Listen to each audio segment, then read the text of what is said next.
trivia, like whatever the fuck you They want. have like Yeah. So what they do is they have Brandon and PFT as their main team, and then they compete against everybody else in Barstool because they're like big trivia heads. And Jeff, their host, does it every day, or does it every week. There's 2 episodes, and they just go against other teams. And they have like certain categories they have to have in there. It's just so good. Okay. But yeah, he did live trivia forever, Rob. He's done it for what, a year and a half? Yeah, 2 years, something like that. Now I was getting content from another guy though. That's why like it's his trivia game. That's why I was able to just take his content and basically go and host it. Because outside of COVID, quarantine protocols, I usually have my hair a little shorter. I usually present a little better, and I can just present shit to an audience and be relatively entertaining. So I enjoyed that because of the feedback, the back and forth, the nonsense. And this is the closest thing that I can do while in quarantine.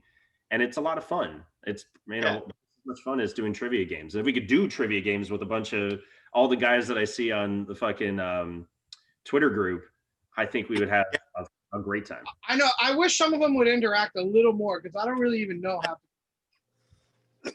There's people in there that are close to like, it sucks when like we can't pay people like shit tons of money. So it's hard to be like, okay, you're fired to people. You know what I mean? When they're doing this as something as a hobby. So, but there comes to a point where they're like, all right, you haven't done anything this month. You didn't do anything last month. At least hop on somebody's podcast. Okay, you didn't do that. We move on from you. And that's why we're bringing better people in.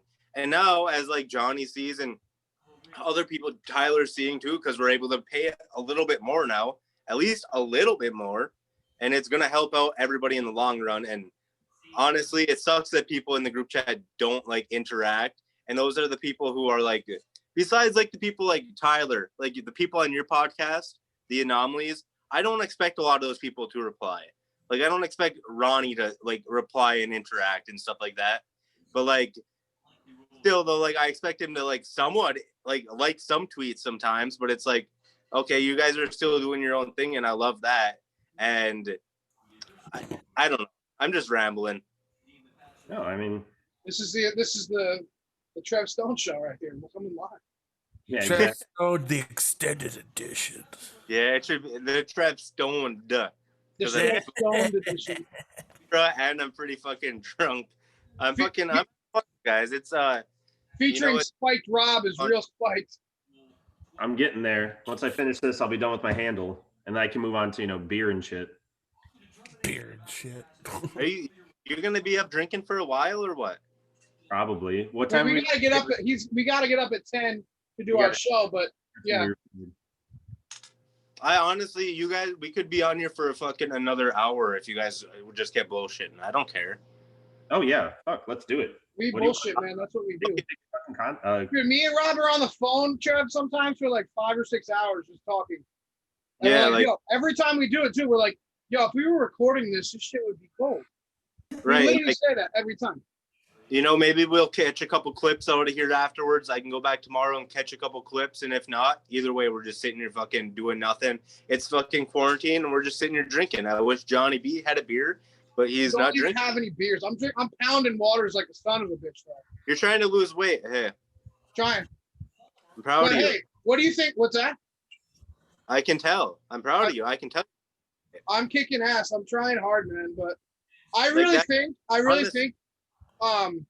don't know. I bounce this off of Rob. I think a trivia show for Pro Sports Extra would be fucking awesome. I think so too, and I think we could get guests on it. And I don't know if Rob would want to host or have anything to do, but he really is when he hosts trivia. Like I've been to his live trivias. We can't. Hang on, Johnny. We can't be sitting here saying we want to do a trivia show and then say, I don't know if we're gonna have Rob host. Well, okay, Rob, you're gonna host a trivia show, motherfucker, and you're just gonna like it. Let's do it. We ought to do something, even if it's once a week. You know, it's like we have this. Okay, Tony, I don't know his last name, but something crazy. He was on. I sent that clip in the group chat like a month ago, maybe. He was on a cooking show with Gordon Ramsay. I saw that. Yeah, he's gonna be. He's in the process of signing a little deal with us, and working on a bi-weekly show that'll come out, just a cooking show. It's not paid much, but it's something that like it's different. And like even something, you know, if trivia is obviously I think easier to record than a cooking show because you can just do it live. Cooking shows like they fucking got to edit it and shit. Like that's why they're only doing it bi-weekly. Why? Yeah, I don't know about how to do the functions of like scoring on like the computer, but I'm sure Rob can figure that. I don't know. Well, like there's got to be Tyler. Sidebar. How could we do a sidebar for a trivia show? Still trying to figure that out. We got to figure. Because I've drawn up the images. I just have to figure out the broadcasting system to superimpose an image onto a stream. And that's where my hang up is. All right. Well, while we're talking about this, two things that I know pretty well. I don't know graphic design, but I know a good graphic designer. And so if you guys are running images and stuff, if you've got some extra something on hand, Trev, I can talk to my fiance because she has a graphic design company. You've seen the shit she put together for Spiked. That was her just. Yeah, that's a cool. I like that. That took her like. I was actually reach out and see who made that, but it like, I just fucking completely forgot about it because that was me. I did all that. Johnny. Yeah, that's where like did Johnny fucking make that? Like no, bro. I'm the talent. I'm not the fucking behind the scenes at all. Yeah. If you want some good design stuff, she'll be happy to work something out with you, but she's getting her company off the ground as well. And she'd love Well, yeah, obviously, especially with like, well, we do like t-shirts. That'd be a good place where we interact with her with stuff like that. Like with you. Oh, that makes me want to move down there even more. I told you to move down here, motherfucker. God damn it. Just hey, so Tyler, there's direct flights from Omaha to Sarasota. Just saying. I gotta get money to get on a flight first. I'll buy you a flight ticket. It's cheap. Omaha to Sarasota is like $200. But Omaha's 3 hours away from me. What's closer to you? Well, not really anything. Yeah, exactly. Like honestly, most of the time I fly to Denver just so I can go smoke weed. There you go. You can smoke weed in Florida too, actually. Yes. But Johnny, thank you for the Syria connection too. I just wanted to get that in there. You're welcome, boss. Oh yeah, Syria. That was great. Because now we have a DMing relationship. There you go, buddy. That's what I do. I put people that have talent together. I'm a talent creator. I'm a content creator. I like to say a lot of funny shit, and I'm usually right about it. I mean, half the shit's bullshit, but half the shit's true. You just got to figure out which ones it is. That's all. That's the problem. Pick the bullshit out of it. Yeah, it's hard to pick out the bullshit. That should be a show, picking out the bullshit with Johnny B. That's why it's fun. It's exciting because you never know what the fuck he's telling the truth about. So the second thing though is there is a app that like if we knew who was going to be playing in the trivia game, we could screen share the actual trivia game and it gives you. It's called Kahoot. It's free for anybody to play. Yeah, I did. I graduated high school like 5 years ago. You think I didn't use Kahoot? God, you're so young. Just young, bro. I don't know when. 2016. You graduated high school in 2016. Yeah, I didn't go to college. I was supposed to go play D3 basketball, but I would rather do PSE instead of that. I graduated. Me and Rob graduated high school in 2006. 2006. When? 2000 what? 6. That's how it goes. That's life. No, it's good shit, man. But yeah, so I think Kahoot works fine with the screen share. You do Zoom, all of that's easy. The hard part is creating the questions for it. So that's where I think if we were to do a weekly show, if we had enough content to do like an hour-long show, I would not be able to do all the questions by myself. That's the only downside. So okay. Can we do oh my God. Can we do a segment where we do like have a chick from one of the OnlyFans girls have a question? Yeah. Where she like you know what I mean? And like which position I can put her in? Like, yeah, that's a good question. Which position does Johnny B want to get her in? No, but for real though, that'd be a good idea to incorporate someone because she could sit at home, record a video, and just be like, "All right, so bonus round." What? You know what I mean? She'd be like a bonus round or something, and then she'd be throwing herself on our content, and she'd be getting herself out there too. Exactly, and I've got a good connection with a few of them now, so that's it's. I think some. Yeah, I think it's a great partnership. Why? Hey, hang on. Even if it's not her, why don't we just do try to incorporate like a bonus round where we fucking get someone just to ask a question like that? You know, we fucking got little connections with people on Twitter. Even if they have 10,000 followers and they're making content, why not just get them to hop on and just ask a quick question? I think that'd be a good incorporate and grow for sure. Absolutely. The only thing we would need is the question and answers beforehand, and we just throw it into Kahoot, and then it's ready to be posted for people to see. I mean, I can definitely help you with it, but I'd rather be on there. Well, I don't have to be. I could be another Spike Rob and be a fucking co-host once a week. Dude, I could come on and do like a couple questions too. You know, if me and you fill out a question sheet once a week. I don't want to do it like too much. We don't want to fucking like overcome it. We should do it like a show like this where we're drinking, having a couple beers, and do trivia. Hell yeah. It shouldn't. We do a couple times a week. It should be like a unique thing where we try to get people from PSE in, and then we try to get people from the outer world on a fucking Saturday night or whatever and drink a couple beers. Absolutely. So I'm thinking that's like, well, okay. The guy I worked for, he does like 100. You've played it a bunch of times with me, Johnny. It's like 100, 150 questions a week. I don't think we can do that like in 20 to 50 questions. You know what I mean? Do like 8. We can do like a fucking, what they do on Barstool, Rob? It's 12 questions, or it's 24 questions. It's 12 for two. If we do 8 questions, 6 questions. Oh, it's 12 for, so literally I only ask you and you have to answer all of them, Johnny? Yeah, they ask one team. You can steal it if you get it wrong, and they ask the other team. Well, here's the thing. We can make up our own rules too. Yeah, you can make it wrong. I'm just saying we don't have to do like we don't have to do like 30 questions. We can just do 10 questions.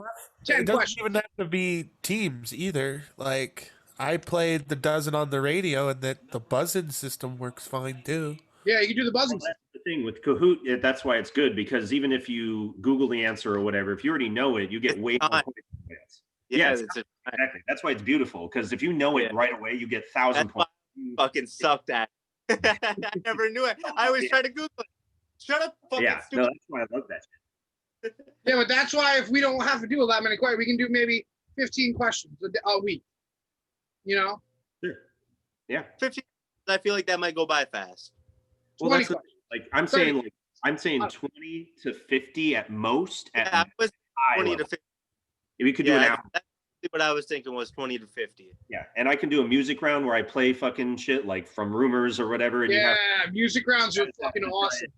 Music rounds are kind of a problem. Yeah, well, copyright.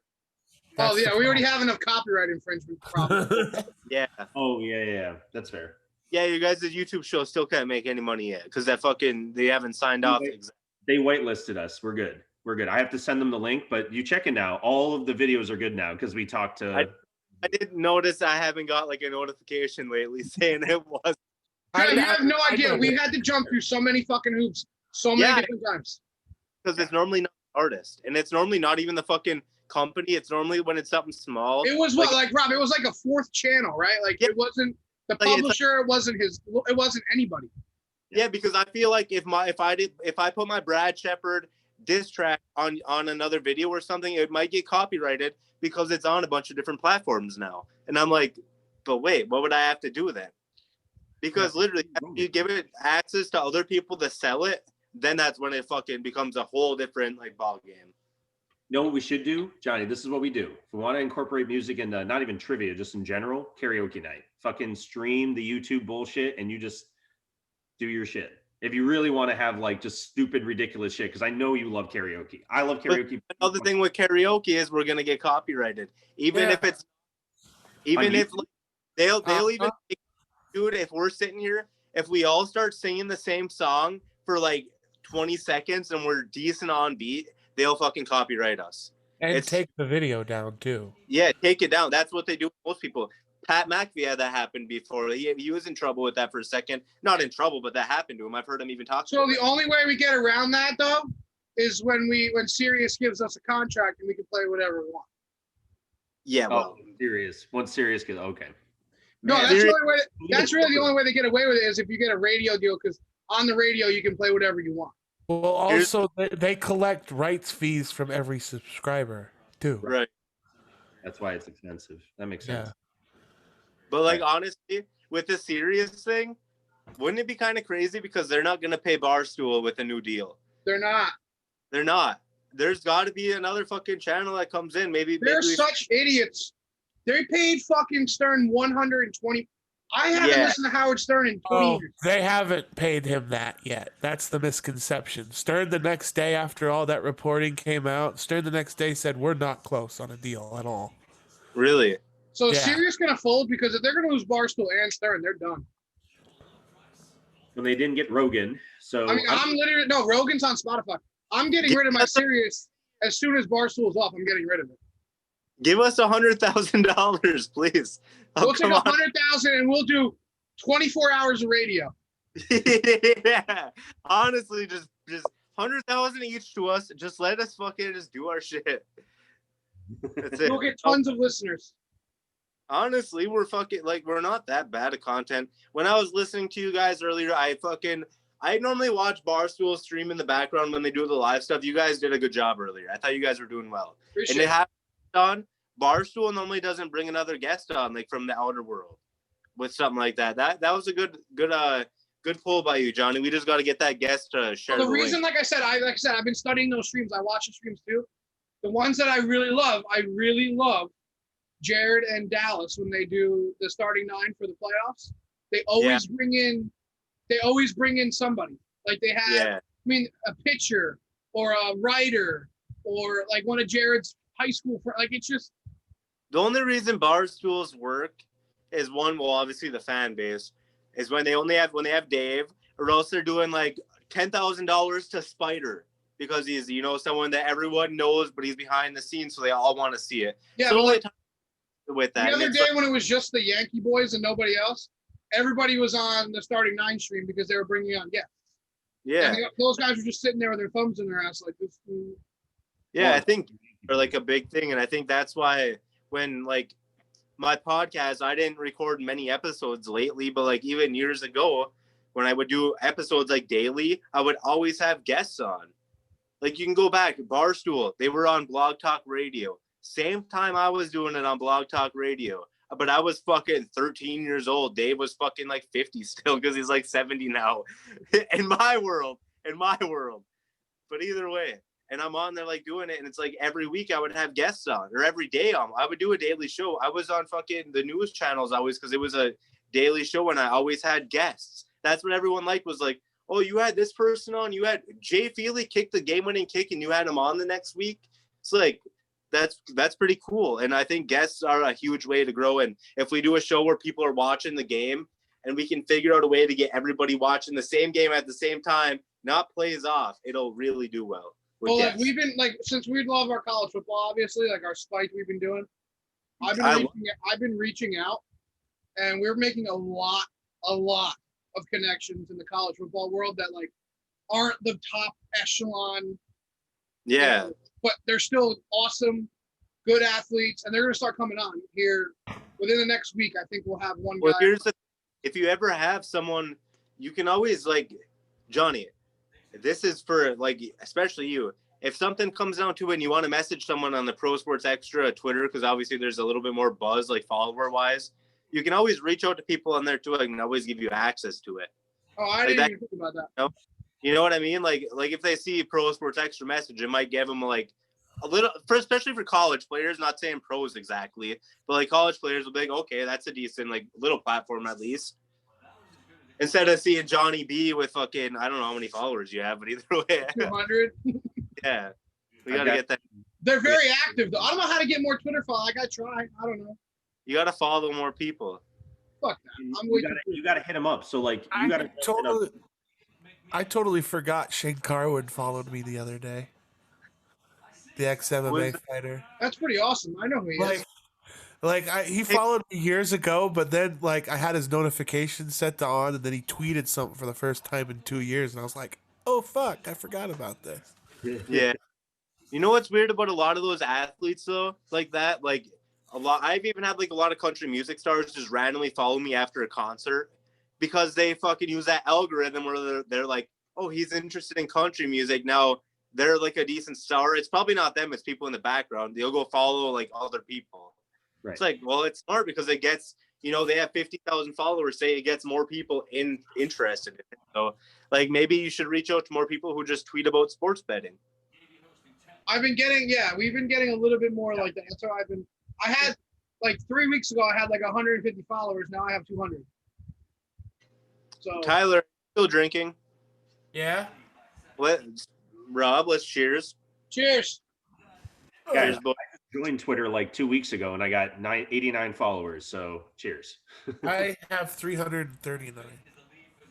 I would have about 10,000 if my Twitter didn't get deleted last year. I remember that. Damn. It wasn't even a year ago. Stupid. And it was like for nothing too. It was like something over like, I don't even know. It was something so stupid. I probably called someone else. It was probably over Ebron. Fucking yeah, let's talk about your boy Ebron. Let's talk about your do with Ebron. Hang on, wait 4 seconds and then say it because if this gets clipped, I definitely can't call him a fucking little bitch. So let's wait a second and then you can ask me the question. Wait. Now ask. So what's going on, a little do with your boy Ebron? Honestly, I don't know. Has he done anything this NFL season? I feel like the Lions have caught more buzz than him. Speaking of caught, has he caught any passes? Is he still in the league? He's playing for the Steelers, I think.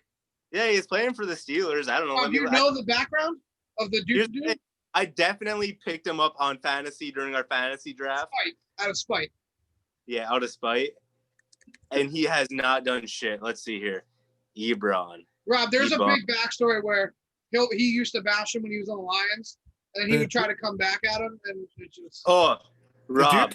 Way back from when we had Trev on our show for the first time, and he fucking delved into the whole Honey Bun saga. It's been that long ago. Bro, it's been going on. Me and Ebron, like, dude, so Honey Bun, so he brought up Honey Bun. I don't know if you know this story. Do you know about the Honey Bun story? Okay. So motherfucking Eric Ebron, right? This dude just loves honey buns. Who doesn't? Do you like honey buns? I do. Yeah. Everybody. Right. Microwave for 15 seconds. So he was sitting there. He ate honey buns. Out of nowhere, the motherfucker tweets a picture of an empty box of honey buns in the garbage. I'm done with honey buns. I'm done eating honey buns. I'm on a diet. It's like, bro, honey buns, you're done with honey buns. No, you're not done with honey buns. You are done with that pack of honey buns. You ate that entire box. Okay, Ebron, if you would have took a picture with that box half full and posted it and said, I'm done with honey buns, I might have believed you. But if you're sitting there with a fucking empty box of honey buns and, oh, bro, Ebron just is so much, dude. Going back on his days in the Lions, he would always fucking drop passes and always go after fans. And guess who he was always tweeting back at? It was always me. There you go. And I love it because I know I have a voice. Obviously, look at what Coach Kasky said, the running back coach today. I'll do anything for you. He literally said that in a text when I asked to join my podcast. I will do anything for you, but first, can we try and get a few dubs? Like, bro, I'm in the Lions. Like, they know who I am. And that's why if they fucking can finally get some success, it'll help with all of PSE, honestly. It really will. Well, fine. I'll root for the Lions. I've rooted for the Lions pretty much forever because you not love the lovable loser. Sucks. You have to root for teams that suck. Yes. I'm a Browns. They fucking suck. I don't like the fuck. You got to root for them. I mean, because everybody loves an underdog. There's one behind Johnny right now. Like that's what you got to do. That's America's move. Is you got to fucking root for the underdog. Right. So, and the Lions. When it comes to is when can we stop being the underdog? Was it 11 and fucking 5? Was it 9 and fucking 7? Is it 3 and when fucking you whatever? Guys give up with Matthew Stafford, I feel like his time's coming down, Tyler. I really do. Y'all have rode with him for 15 fucking years. And I know it has been so long. He and you know what? Face, which is amazing. He does. And I love him, and I think I think his wife, Kelly, might be a stronger quarterback than he is. She is on Instagram all the time, fucking punching the punching bag, fucking jacking up weight. She's jacked as fuck. She overcame cancer. She's a fucking badass. I'm waiting for Matthew Stafford, not Kelly Stafford. I'm waiting for Matthew Stafford to finally show me that in him again, because I haven't seen a leadership role in him. I haven't seen much accountability from him. I haven't seen him take an extra step in the past 5 years, and that's really disappointing, especially when you tell people you're aiming for MVP this season. How about you don't send that text and you just become MVP? Well, it's really hard when you have Aaron actually Rodgers. last year he played amazing, and then In fucking like 7 games. yeah, but God damn it, 7 games, bro. It gets really, it 15 of them together. gets really tiring when you have to do everything by yourself, and they don't surround Everything by you. yourself. You have Calvin Johnson. You had Calvin Johnson. Calvin Johnson. They had Calvin It's Johnson, Calvin Johnson. And who else? No offensive line, no defense. Yeah, I don't know. They had good receivers. They had Nate Burleson. They had that young Titus Young who was doing good until he fucking went insane and went to prison. They had fucking decent talent, and he just When never have got they it ever done. been On the good on defense, defense? on the defense, Darius Slay, DeAndre Levy. They had Ndamukong Suh, Nick Fairley. They had Kyle Vandenbosch. Traded away. You know, They got rid of them all. Here's the yeah, thing. that's what I'm saying. But when they had him, Stafford should have won with them. Well, but here's the thing. You didn't name one guy. Not one person you just named, I would have said is going to be the captain of any NFL team. Any. Not that they're not NFL talent, but none of them are leaders. Ndamukong Suh? Fuck no. Absolutely. He's an asshole. Darius He's Slay? definitely he's a captain in Tampa Bay. But Is he not? Captain in Nebraska too. yeah, Yeah, but he's been a that's captain his before entire he- life. That's before he grew up and realized that you can't be a complete dickhead. But even then, Sue is not like, yes, they gave him a captainship, but he's not running that defense. You're just running that defense. Levante David behind him. Levante David runs that. Well, you can't have 4 people running the defense. But that's what I mean. Just because they gave him a C doesn't mean he's actually a leader. Levante David runs that defense. You don't have a Levante David. You don't have anybody who. I'm talking about the Lions. I'm not talking about that team. I love this. And we have good connections with I'm that talking team. about the Lions. We have good I'm talking about connections the with that Lions. team. But you And can, that was Husker talk. I'm just saying, like you know. Will Compton, love you. Bustin, love you. Will Compton. But you know the difference. Like, you know, when you have someone who's actually the heart and soul of a defense, heart and soul of an offense. What about Kyle Vandenbosch? He was a 3-time Pro Bowler before he came to Detroit. He came to Detroit. He looked good. Actually, he went to the Pro Bowl in 2005, 2007, 2009. He was in Detroit from 2010 to 2012. Played well. But was he a captain of the team? Would you consider Vandenbosch an actual? He was a captain in Tennessee when he fucking went to the Pro Bowl 3 times. Yeah, but then he remember he's Mormon and he wanted to just go back to Mormonism. He made his money. Is that true though? I don't know. I can't hear you. I thought he went to BYU. Kyle Vandenbosch? Yeah. He went to Nebraska. Did he really? Yeah, he did. No. Yes, he did. I I would put money down. Kyle Vandenbosch, the guy who he would fucking put in red contacts. He looked like the devil. He went to Nebraska. He was drafted in like 2001. I would put money down on this one. Oh, yeah, he was. Yeah. There's not many people I would do that with. I know Kyle Vandenbosch. He was I thought he was going to be the next best thing when he came to Detroit. And he did good, but he fucking didn't have Stafford. Stafford couldn't take him over the hump even. I forget. Yeah, but how many times has Stafford had a different coach and a different offensive coordinator? Like 3? This Like is number 3? It ain't that many. You know, it's 3, at least 3 different systems, but it's like you can't, it's fucking That's in really college, nothing. I thought it was a lot high more. school to college, you go through a different system. That's like 4 years. But here's what he went through. He went to the Lions to be with Schwartz, right? Yep.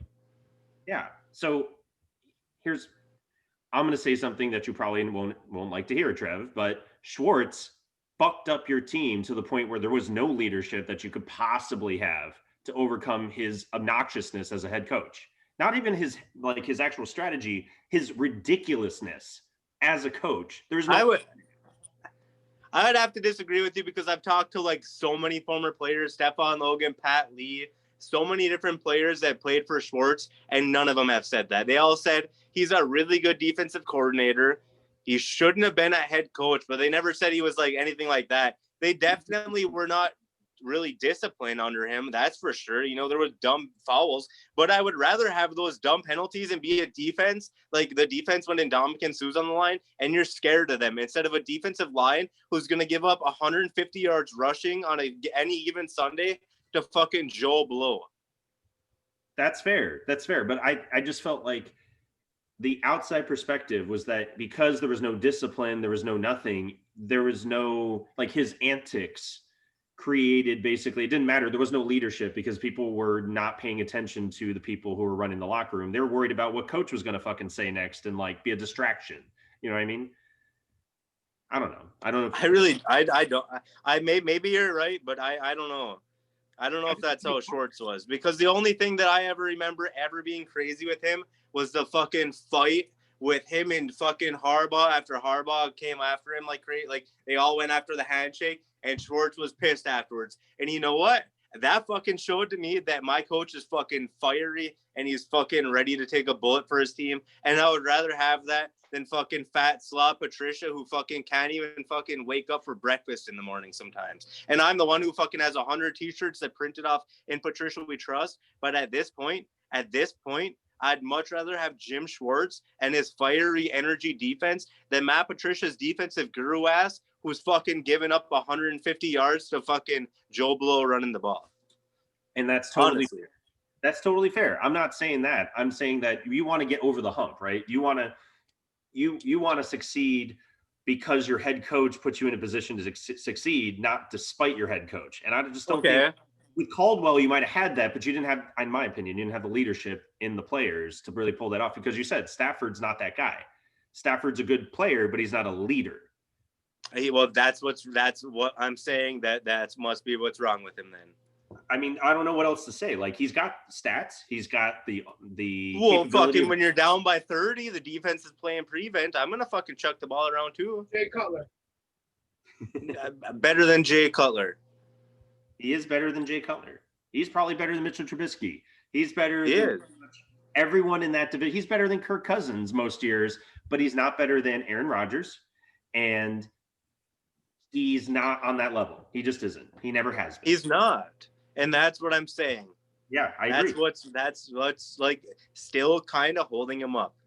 That's Hey, what's holding the Lions up. It's like having Chad Pennington. I had him. Exactly. Matthew Stafford hasn't made the Pro Bowl since 2014. Oh. He's like having Chad Pennington. It's exactly who he is. 2014, Rob. Stafford's part of the problem. If you're supposed to be putting up these numbers, and since he made the Pro Bowl one time. He's a Detroit Lion, which has a factor in it. We have punters though that make the Pro Bowl, so obviously it can't be too big of a factor. You get the numbers done, you'll get to the fucking spot. One time he was a Pro Bowler. That's in 2014. He needs more Pro Bowls. The Pro Bowl is a celebrity contest. If Stafford can't even win a celebrity contest, that means he's putting up no numbers and no wins, and nobody gives a fuck about him at this point. And that sucks because I love Stafford, and he just is a completely different person now. And it seems like he doesn't have the energy that he had under former coaches. Yeah, probably. I mean, honestly, I feel like under Schwartz and under Caldwell, he performed better, and he had I think he was a better leader under them as well. Sure. I wouldn't disagree with that at all. I think Patricia, I think someone actually said this, puts fear in players. He puts fear in them so they can't lead. And I think that might be true. That's like, so I feel like that's a hallmark of every Belichick coach, because we ran into that Broncos. And genius. Well, but see, here's the thing. It's like, all right, I'm gonna be able to hear you. I gotta piss out my door quick. I'll be able to hear you though. Okay. Maybe I should just pause though, because I'm about to run out of battery. So I should probably grab my charger, or I'm gonna okay. We'll take a quick break. And then, Tyler and Johnny can talk about whatever the fuck they want to talk about. I'm gonna take a piss too then. Tyler's ready to drop his dissertation, his fucking magnum opus, and everybody's leaving him. I think you're muted right now, Tyler. I don't have any usually. I just usually chirp in from the cloud when there's something funny or informative. That's what I usually do. I love it, man. Everybody needs that from every show ever. You need that assassin that fucking just drops the hot take or the witty retort. Yeah, that's what I think I'm good, or at least that's what I think I'm good at. I'd agree. I'd agree with that. I'm trying to be that guy for Cheddar Bobby, and I think we're getting better at it every week. So. Oh, it's spectacular, my friend. I like it. Oh, good. I'm glad, man. I appreciate that. I feel we get a lot of traction from Canes fans. We're rabid. If only you could record this way. With you see how Trev is with the bars? That puts my frame in the video 60% black to actual 40% human. So if you're able to record like that, I'd like you to record this way, the elongated way, because it fills more frame. No. Oh. Yeah. Got it. I'll be right back. I mean, hopefully you're not hiding a dead body or anything along those bars. So just saying. I'll make sure to move them before I do this. Okay. Did Johnny disappear? Johnny went and took a piss too. Maybe we should do start a live stream and a different stream and just call it like PSE chit chat. Oh, there you go. I did start a second. I like truncated. It's the after party. Is what I called it. Okay. After party. That'll work even. I just figured to do something different than it was. No, he changed the stream. Like it went. Okay. It stopped recording and then it started again. Let me see here. Do you even have access to the PSE Twitter? No. See, the thing is, I don't even have access on my computer, so I got to figure out the password. No, like the only credentials of PSE I have are the Instagram, and I didn't even log in that one time because by the time you figured it out, so. All right. Well, we got to get you the fucking socials. See, little things like this, so like when we have Zoom meetings like this, even if it's live to other people to hear, it still helps, just for us to, connect on something like that, It does. It really does. I got to grab one more beer, though. Can't wait till all y'all get back. Then I can peace out and go do my thing. You're going to go smoke or what? Yeah, I'm going to go vape. Go smoke quick. Well, I'm a man of the people, and while my cohorts are fucking grabbing their dicks, taking a piss, grabbing their drink, getting their games going, I'm here with you people. Hopefully the chat's on fire. Don't know. Can't fucking see it. The Vox population. Hopefully Spike Rob got a fucking phone cable. This is a laptop. Oh, well, hopefully you got a laptop cable then. I did. I think we're good now. I fucking saw a shooting star, by the way, fellas. I'm telling you, Trev, you say that's your bad luck, but Trev, move to Florida. You move to Florida, we're going to make it huge. You see shooting stars. You got 11-11 all the time. Bro, if you fucking come outside in the UP, it's so beautiful. You'll be able to see shooting stars all the time. I used to live up there. I know. Nebraska. I know. Same in Nebraska. Too fucking cold, bro. That's the thing. If you go outside, you'll freeze to death, but you will see a shooting star. That is true. I lived in Illinois. That's where we went to law school. So yeah, but that's fucking 1 billion people. I'm talking about 100 people. No, I know. I'm saying I'm even from a town of 500 people, so I know. Yeah, even there though, I was very impressed by how wide open and fucking flat it was. It was good times, but still cold as fuck. Even there, it was cold as fuck, man. With just the wind chill alone, cold as fuck. Oh, there you go. What's up, Trev? What up, bud? Fuck Christ. Oh, it feels nice. 104 degrees right now. What's the temp outside like, bud? It's like 65 here, bud. Probably -20, bud. There you go, Trev.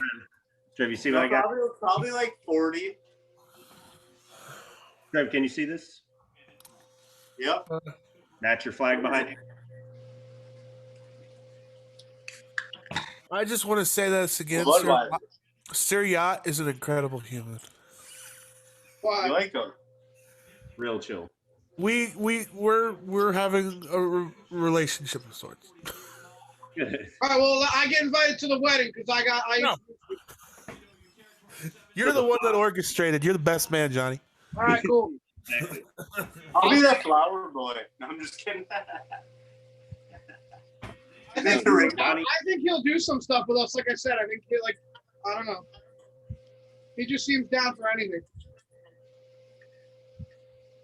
Trev, I think that so you met the two guys who could be my best man at my wedding, if and when I ever get the chance to actually get married.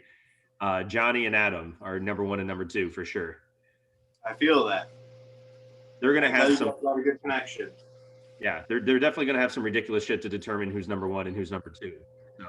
I mean, Adam because of length, obviously. I can listen. I'm a man who admits when he's wrong, and I'm a man that admits, when things are supposed to be the way they are. I tell it how it is. Sometimes I tell it how it is the way I see it, but I tell it how it is. Well, you know what it is, Johnny? The difference is going to be whether I want your best man speech, what I want my best man speech for my I'm not wedding. talking about that speech. to I'm be not talking about that. on YouTube. That's a story that will not be told on a live stream, Rob.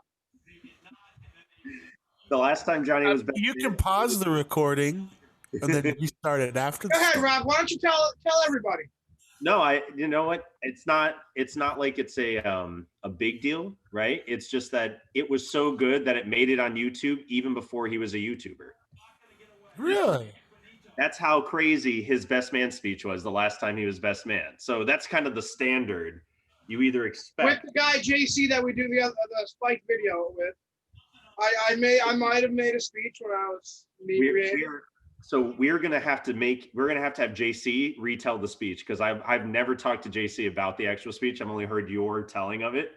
The gist of it was at the end of it, I said, after drinking an actual 24-pack of beer in less than an hour, that actually happened. At the end, and about 18 shots. I said at the end, I pointed to one of the bridesmaids and I said, I'm gonna fuck you. Took her in the bathroom while her parents were in the audience. Took her in the bathroom, proceeded to have sex, no condom, finished off, and went back to drinking. And it was all on YouTube, even the video of you fucking her. God, I wish. I had to get everything. I literally took everything off because it was very embarrassing. No, the speech itself, where he apparently cried, sobered up, told a girl he was going to fuck her, and then dropped the mic, literally dropped the mic. Apparently that made it on YouTube. And he had to take That it. all made it on YouTube. I made it on Pornhub, not YouTube. That's the recreation. Right. The second half made it on Pornhub. This is the standard, though, where I'm like, okay, do I want my wedding to be content for YouTube? Then Johnny's the best man. If I want it to be a little more relaxed, then maybe I should have Adam. That's the standard right now. Trev's like a fish in water right now. Trev is enjoying It it. feels good. It feels good. I can't believe you have a White Claw flag, too. That's amazing. I just realized that. I think high noons are better. I should And really. a Natterday flag. No. Let's see. Natterday over there, that blue one, with a mini fridge and a slow cooker. Oh, is that still the unstable as fuck table? No, this is I'm using a stool right now that has actually hang on, let me get this off. I'll show you my setup. You guys like my boobs? I don't, they're too big. Johnny, when I come that way, we're gonna lose a bunch of weight and get really in shape. Sounds good. I'm on my way, bud. There's my setup. No, I was more referencing the fucking one that's got the mini fridge on it. Is that table still unstable? Nope, that's upstairs, way upstairs, in the podcast studio. This is downstairs where the bar and fucking lion shit is in the hot tub. Those two tables look alike. The one upstairs is way so bad because anytime he gets a drink, you can hear it from a mile away. It's like this. It's just tiny. That's the same fucking mini fridge. I brought it down here, but mini fridge from the podcast area. Yeah, that fucking thing definitely almost fell like 4 times during recording, and at some crazy moments too. I'm pretty sure one was like during R. Kelly's lawyer or attorney, and it just like I was like, I gotta grab a beer, and it's like falling. It's like no, it's like the most viewed podcast I had too. It's like falling. Damn. What a fucking podcast though, hey? That actually, for like obviously fuck R. Kelly and shit, but like his attorney, obviously he was representing a fucking shitty ass person. I don't agree with that. The attorney was a good guy. I like the attorney. I'll say that. I don't like R. Kelly. I don't like him representing him. I don't like that, but it was a good podcast because we learned a lot of information. I asked some decent hard questions, and I had to at least make them feel welcomed and ask them, some easy questions. That's good shit, man. Do you get a lot of attorneys on? Because I would love to interview any other attorney. Since I am one. Well, that R. Kelly's attorney, he's an attorney for like a lot of different cases. Like there's like a guy who like killed like 6 people or something, and he got him off somehow. And it's like, I don't know. Shit's crazy. I do because family. the law is fucked. Like he also has his racket for like 30 grand where like you can sign like a consensual order of protection. So like if you do stuff with a lady, like you can't talk about it. He talked about it on the show. Yeah, he talked about that. That should have been a clip, but yeah, he definitely talked about I did clip it. I remember clipping it and sending it to you. It's probably on there then because I remember him fucking talking about that. That was crazy. He's like, well, you did sign this agreement, and it's like then the agreement. It's like, holy fuck, this is crazy that you're mentioning this right now. He straight up told us he had like 24 clients sign this $30,000 thing deal, and that's like $3.6 million or something outrageously like that. Yeah, he definitely had a lot of money. That guy. Yeah, I'll bet. And I mean, like R. Kelly, like he has like a few million in accounts right now, and who's that money gonna go to? Mostly his attorney. Yeah, it's probably not gonna go to his fucking fiance, who's fucking or whoever who is trying to like battle him in court. No. One of the guys that we do the Monday podcast for Tampa Bay Sports, and right now it's Johnny, and then my buddy Stefan. Well, our buddy Stefan. Because there's no podcast that covers any of the Bay sports at all. Right. But so Stefan is a criminal defense attorney. I'm the divorce attorney, and we basically play off each other. So we've got clients who you would be surprised or not surprised at how many family law cases end up having criminal shit or vice versa. So we just kind of work back and forth. And you want to know why? Because bitches be crazy. It's mostly the dudes who get into the criminal trouble. I didn't say that. Listen, bitches is a gender neutral word. Anyway. The Lions were just on NFL Network. You want to know what it was for? Them being 0-16? Dysfunctional? No, NFL votes. Make sure you go vote. Them telling you to vote is really going to make everybody else go vote. The Detroit Lions told you to go vote. Everybody go vote. Everybody go vote. What are we voting on? Are you guys going to vote your governor out so that we can have Big Ten football? No, because I feel like I hate her for a lot of things. But I do feel like she definitely saved a lot of lives because look at Wisconsin right now and how crazy they're being hit with Corona, and we're not being hit like at all. And the UP like really never really got hit bad. And I fucking hate that she was against football, but I do agree at the same point. And I'd rather have my grandma here than have another college football season this year. My fiance is high risk, like super high risk. Like she has like at least 2 different conditions that are on the high risk list. So I'm quarantined till everyone, like either there's a vaccine or we've gone like 2 months without a case. I definitely had it a fucking week and a half ago. I was in Vegas. Like, remember when me, Nate, and that Marcus went to Vegas? Oh yeah, you all were trying. That shit was a shit show. But yeah, I got sick the last couple of days. And like a month later, coronavirus came out. I was never that sick in my life until, again, like a week ago.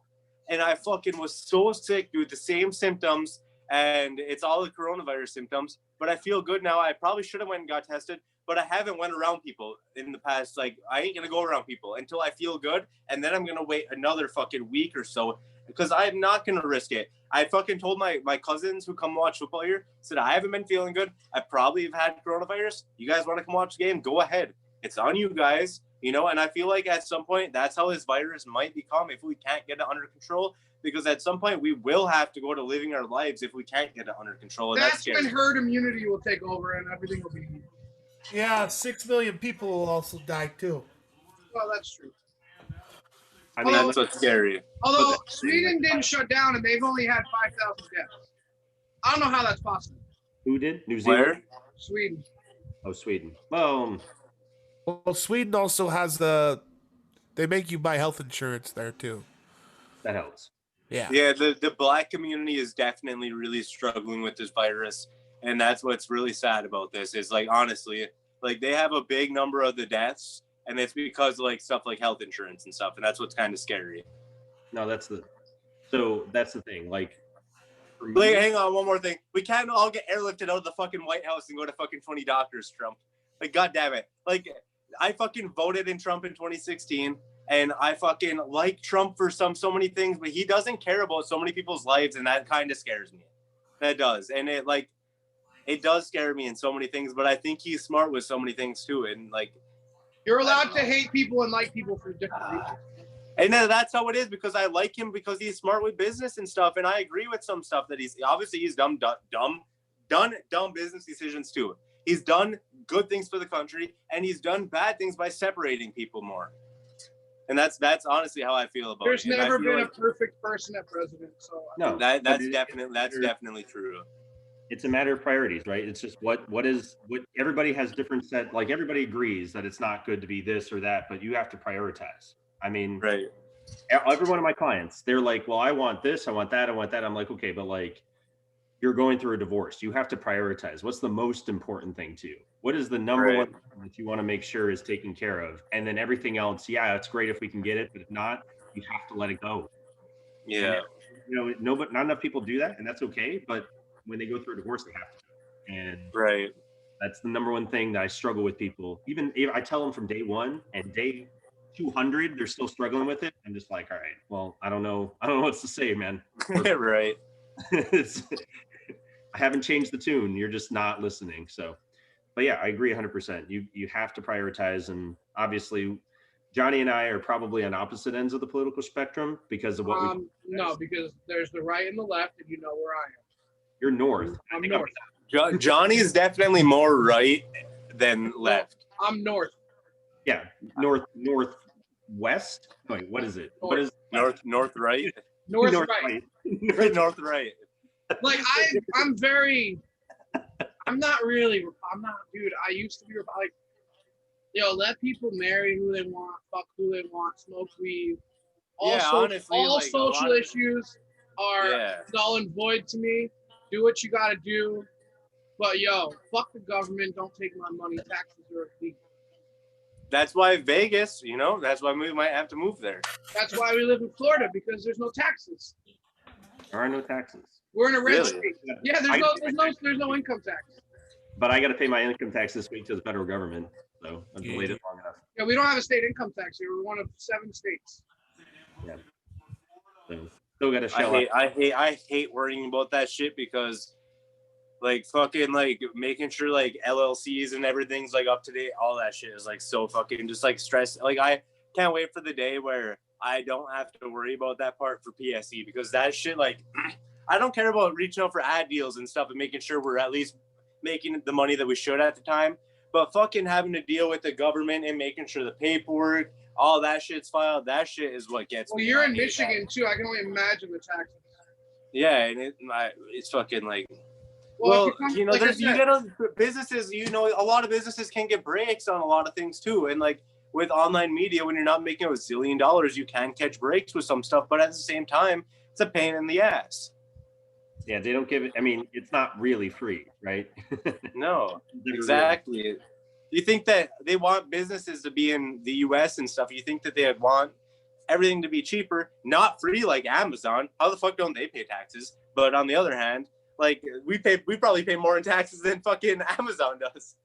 Probably because Yeah. because theoretically they don't want people to take advantage of the system until they make so much money that they want you to take advantage of the system. Like, Yeah, then they can. Yeah. But they also do that so that they can have more jobs, and they can. I mean, that's what they claim. That's what I'm saying. Right. Because they're I'm gonna giving hop all out of these this hot people tub all these quick. jobs, and they're doing all this stuff for the. That's what they claim. so Trev, But that's why I love living in Florida because there's no income tax. Hang on, give me 1 second. all right. I gotta change. You can't put that on YouTube, that's for sure. That's OnlyFans, bro. So that flag, I have that same exact flag hanging up in my bedroom, but it's not Def Leppard, it's the Who, and that's like My dad's a Def Leppard and Budweiser fan. I'm a White Claw fan and a Natterday fan. My dad and I are like best friends, so that's why we have them. yeah, that's a good look. No, I have that British flag. Hey, But Trev, how are you getting those OnlyFan girls? One connection leads to another when you're a fucking pimp and got a big dick. I mean, that's how I live my life, brother. But I'm just kidding. Let me get on camera and I'll talk about it. Give me a minute. Hey, Tyler, you're muted again, bud. But you definitely need to clip that. I have a big dick too, but I don't. that needs to be clipped as well. Not your dick. That. The end of the clip that everybody else is throwing on there. Amazing. Can I ask the audience if that's true? I'm gonna pull the audience. Let's see. We got ourselves what? one watching. My penis? Still talking about your dick, Tyler. Like you? Like I? Is it like a baby arm or is it like an elephant tusk? No, it's more like a Now we're definitely demonetized. 24-ounce can of Red Bull. I don't know if that's good or not, but I know. What do I know? My wife says it is. Well, that's who My wife says this. That's why it's the your most wife. important person is who you're with. 1000%. Hashtag single. I need to move to find other chicks than the fucking 4 chicks in this town. Hey, never mind. I'm not gonna keep selling you on Florida, but have you seen the bitches in Florida? They're all not intelligent either. Okay. What? The biggest thing is that there are a lot of attractive women in Nevada too. Don't get me wrong, Trev, but most likely they're gonna be whores. Yeah, they're gonna be actual, but more like expensive they're than- not. They're like. And paid guess whores. what? I just got 10 grand, so I'm fucking at least 10 bitches this month. No, I'm just kidding. You see how me and Trev get along, Rob? Yeah. Like, Look, hold on, Trev. If I'm doing my math right, you when were you like legally allowed to start drinking? Last year, the year before? Trev, what are you, I'm 23? 22. I'm Yeah. 22. I think I'm 22, 98. I need to fucking put a t-shirt on, not a sweatshirt. But 98. He's Billy's age. Hey, throwback. I don't know if you guys were ever around when we did these shirts like a year and 2 years ago, and we raised $7,000 after there was a crazy storm in the UP. But shout out to those shirts. That's awesome. Awesome. But yeah. Yeah, what was the question? I was trying to figure out exactly how much older I am than you. How 10 old are years. you? I'm 10 years older than you, bud. Johnny's Well, I about hope in 10 years I look half as good as you do, because I look like I'm 40 and I'm fucking 22. That's how it goes when you fucking been running a business since you're fucking 12 years old. Shit's stressful. Yeah, that makes sense. That makes sense. You know, not trying to fucking, honestly, you go to school at 7 in the morning. I have basketball practice from fucking 4 until fucking like 7. Get done, have schoolwork, do PSE stuff from 7 in the afternoon until fucking 4 or 5 in the morning every day. Go to school. That shit's gonna wear and tear on your body. That's the Dave Portnoy effect. That homeboy went from ugly as fuck to fucking looking fly as fuck. And I hope that happens to me, because right now I'm looking chubby. The only difference between good-looking people and ugly-looking people is money. Sometimes. But Dave Portnoy was definitely fucking huge a few years ago.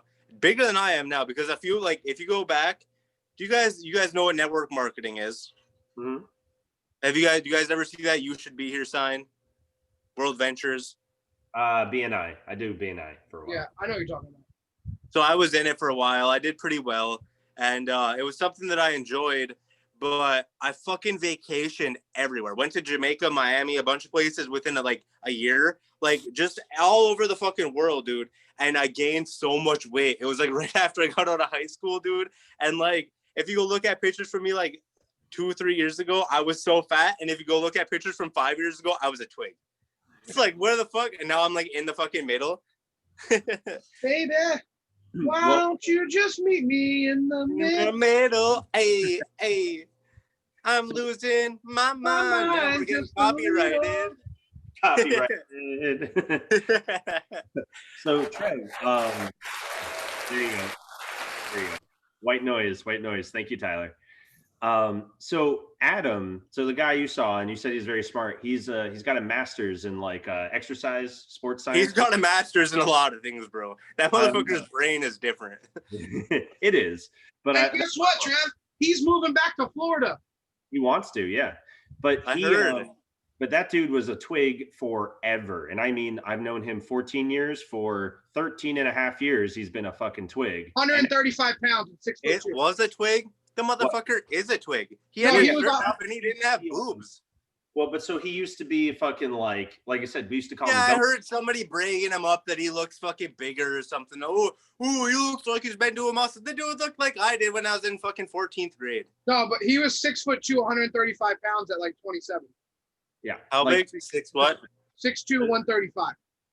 Pretty much. Maybe That's a fucking twig. Yeah, he's always been a twig, but now he actually has like muscle and definition. He's definitely bigger than that now. Yeah. I wish I would have seen before, not like before pictures and then pictures now than what I just said. 'Cause Unrecognizable. obviously, me saying that makes me seem like a dick, but like, No, I have him. I'll send him to you. You can tell Yeah. that like, you know, skinny versus like jacked. well, I couldn't even really tell if that was you guys in that fucking GIF or GIF, whatever it's called. Well, the one, he's in the fucking the orange man suit. He's right dead center, and I'm off on the side. So It's crazy. He's got. How'd you guys get them tickets? You sneak down to the front row like I do? Second row. So we were first row They had for season 2 or 3 tickets. years. Season tickets, 2 or 3. We had 2 or 3 right in the front row, and then one a few rows back. And then they shifted. Fucking when they Hard Rock bought it or whatever, they changed out the seats there, so we had to fight for them again, and we ended up in the second row of the same section. So we literally talk shit to the front row every single time we're there, and be like, "Those are our fucking seats, assholes! Like you're in our seats. We've been in those seats for fucking 10 years." But if people don't show up, if it's a game that nobody thinks it's going to be worthwhile, we fucking jump to the front. So not a Monday Night Football game where you sneak down to the front row and then get kicked out? Yeah, but see, we're in the second row, so Not they're like like, you, we're Trev. going to kick you out to your seat, which is literally one seat back. And we're like, "Oh, sorry, officer, we didn't know." So we've been on TV 5 times. I can't help it. Hey, I have an idea. We're just like talking, like Tyler's here. This could be like a thing too. Well, I mean, you guys are hanging Shooting out the late. shit, yeah. Like just Late- us four, like Late night beers or something. Yeah, like I some don't know. like. I mean, I don't Hang want on, I got a question though. If obviously I six got and a fucking half, kicked and out. it goes to the left. Give me a second. So I got kicked out of that Lions Packers Monday Night Football game, right, for sneaking down front row. What would have happened if I would have been like, the coach wants me here, and the fucking running back coach would have been like, he's allowed to be here? Would I have been allowed to stay in that seat? No one was sitting in that seat. I Rob, you're promise the you. lawyer.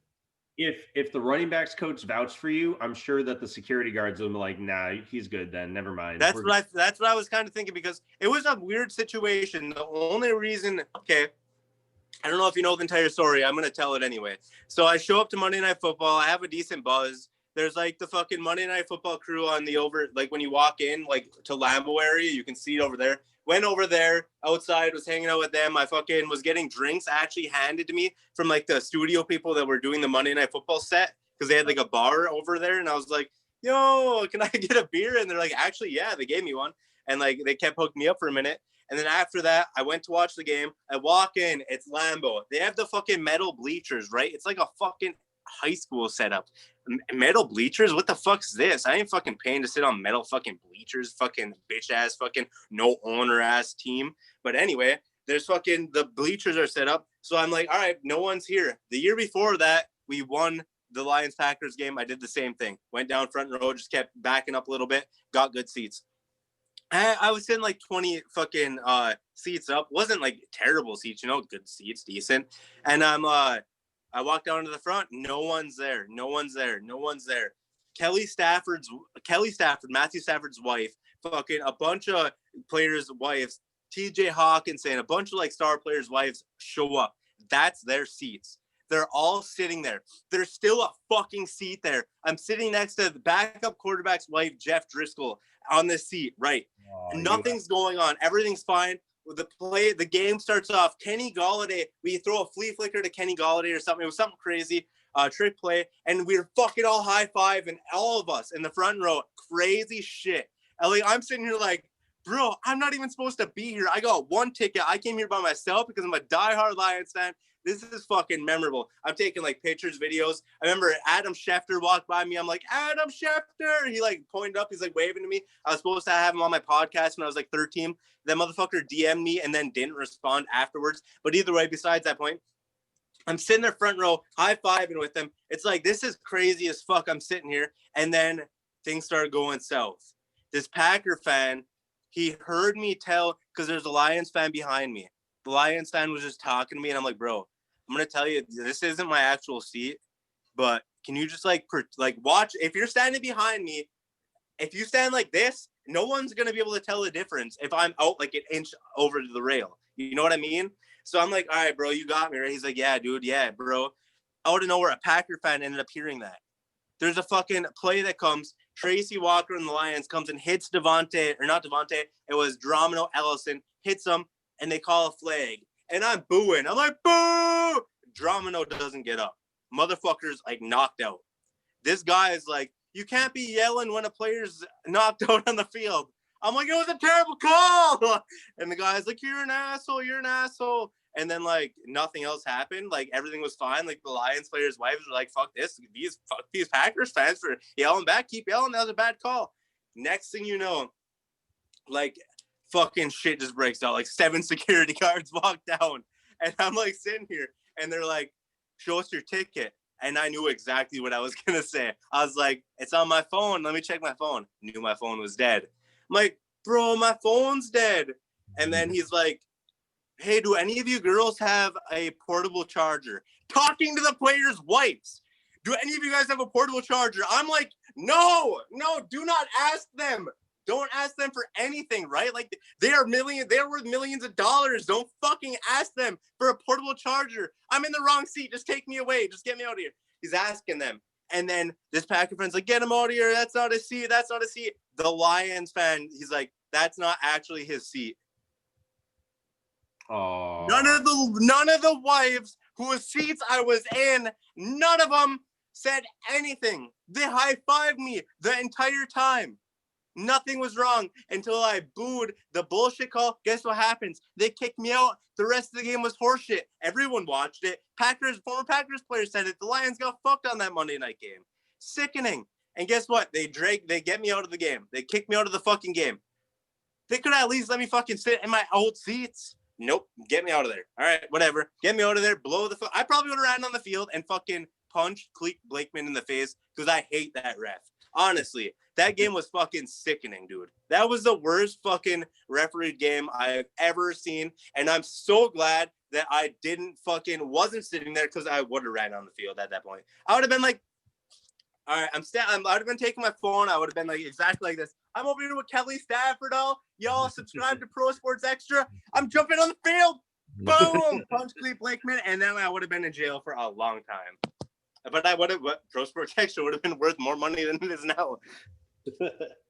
That's an amazing story, dude. I did not realize that they had like that kind of seating for. Yeah, it's not like seats. Like, like you think you pull it down, you sit on it or whatever. Yeah. No, metal seating. So it's like if they're small, petite, whatever they're called, small women, they're not going to take up much room. There's obviously going to be room. They weren't pissed. The fucking Packers fan was pissed. Of course he was. But you are in enemy territory, so that's kind of hard to pull off, right? And booing when a player is fucking dead on the field. Yeah. So I will tell you, not to take away from your story at all. I know a place where you can go and hang out for NFL games, and basically it doesn't matter where your seat is. They can't kick you out for not being in your seat because you can hang out by their fucking pirate ship all day and they won't give a fuck. That's where we hang out. The Tampa Bay Buccaneers are the best NFL stadium to hang out at. Our buddy has how many tickets? 3? He had 2? 4. He had 4 NFL tickets. And so every single Bucks game, he's a season ticket holder. You get in, you swipe your ticket, whatever, and then you never even, I don't even know where his actual seat is. There's no, I mean, we never went anywhere East side 307. I don't know. He's like on the 3rd tier. We never even go up to the 3rd tier to even look at our seats. We hang out in the corridors and drink. Literally hang out right next to the pirate and we ship. stand right behind the goalposts and have the best views. And we're 25 rows from the field. And I yet to play. The fucking cannons go off behind you. It is fucking content city. The beers are right behind you. The food's right behind you. The pissers right behind you. We meet so many of the most fucking random people, usually diehard Tampa fans, whoever. You can talk shit, you can flirt, you can do whatever you want with all those people there because they're also all people who aren't sitting in their seats. And they're all hot. Usually. Tampa Bay, obviously warm weather, going to be hot chicks. There's a lot of them. There's a lot of them. And the best part about that stadium, it's right next to all of the strip clubs. And I mean, literally across the street. There's 12 strip clubs across the street. Not to fucking discord from this conversation. Look at this. This was the first thing I fucking ever put our name on. MNNN. It was a fucking goalpost that I had when I was fucking like 12. I can't believe I fucking like just thought about that being here. That's definitely on this side. So Pro Sports Extra history right here. That was the first thing that Pro Sports Extra was on, was this fucking random ass goalpost. MNNN Sports was what it was called. History right there. History lesson. That'll be fucking captured for the books in the long term. I promise you. We're going to have to put a camera in that pylon. That's all I'm saying. Goddamn right. It's the Lions game because we're getting fucked by the refs. Hey, I don't want to hear it, cry, baby. Don't laugh, Rob. No, that's why it's funny because I know tomorrow, every time the Lions play, I can fucking just be like, oh no. Tomorrow, bye week. I cry about the game this week. Can't get screwed this week. Yeah, exactly. Jesus Christ. Tyler, going. Tyler's a little high, I think. A little drunk. He's just chilling. Yeah. How you doing? Yeah, he's in a good spot, I think. Okay. I'm just making sure you're good. Just What checking in. baseball hat is that? That's a good question. I was going to ask that. Tyler, what MLB cap? Red Sox. He's a scum. Proud scumbag. Huh? Proud. Been a fan since Kurt Schilling and the Bloody Foot. I love it. Fucking, you connect our glue, man, to everything. A lot of the things here we do with audio and stuff, I really am glad that you're here. I'm glad to be here, too. Yeah, and I hope that we can fucking pay you what you're worth in the long term. I really hope we can, because you're definitely worth it. I think you... Tyler, I'm going to bust my ass so you can get paid, too.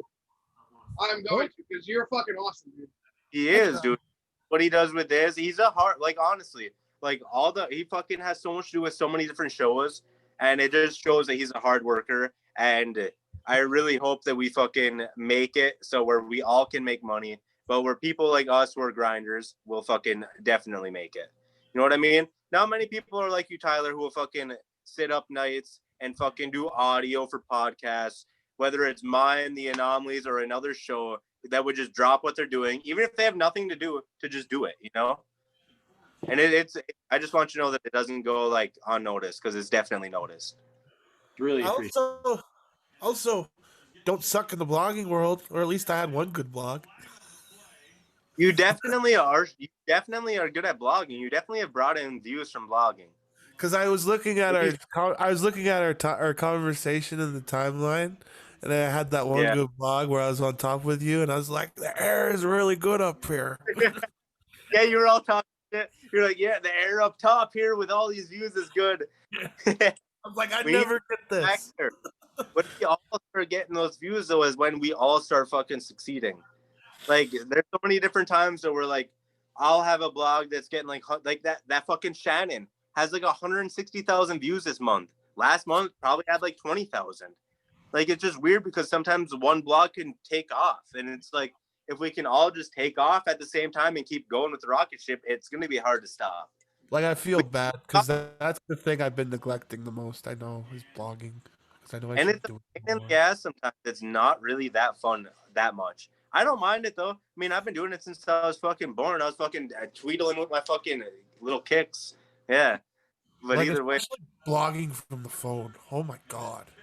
yeah, I do not know how people do that. I don't know how John manages to fucking break the homepage every time. Every time. But it's so I don't frustrating. get every time when they make another homepage and fucking all I gotta do is press add new homepage and title it home, go to settings, click on reading, change it from nothing to homepage. And it's like, how the fuck did he manage to do that by doing Johnny stuff? I don't know. All I do is press publish now, dude. That's all I do. That's what I'm. And even sometimes it doesn't work.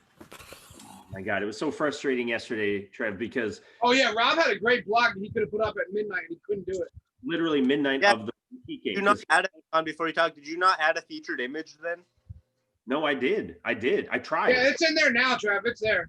Because I know what I tweeted it popped up as just the Pro Sports Extra logo. But either way, keep talking. No, that's the thing. So like I don't ever watch NBA games. I'm only watching the shit because all the Hurricanes fans that I follow are huge Miami Heat fans. So I'm like, all right, they're in the fucking, they made it to the fucking finals. Let's watch the end of this game here. And all I saw was the same shit that I saw when I watched the NBA 4 years ago. And it's same bullshit, just different day. And I'm like, all right, well, I can blog about this. Drop it at 11:59 p.m. for all the Heat fans. It's going to be great. Nothing won't go through. I fucking finally did it on 5 or 6 o'clock p.m. the next day, put it on through my computer. And even then I put the featured image on there, didn't show up. And I'm like, all right, well, it just means that nobody wants to hear what I have to say about the Miami Heat. It's fine. But like, they were all over Miami Twitter. I mean, all over it, dude. Like, I only follow 50, 60 people in Miami Twitter, but they were blogging all sorts of shit. Wayne Wade would have picked that shit up potentially, that's how cohesive the fucking community is about this Heat finals, the Heat culture, all that shit. And I just missed the window because I couldn't blog. You use the app? I tried to use the app on my phone and I posted it at 11:59. I hit it and I'm like, perfect. Wait. Last night, didn't Cameron have that blog that broke the website? Yeah. I think so, yeah. I know we were having shit. No, so I tried to schedule it. It's the Ian Rappaport blog. Yeah, that had pictures on it within a minute, so it crashed the website.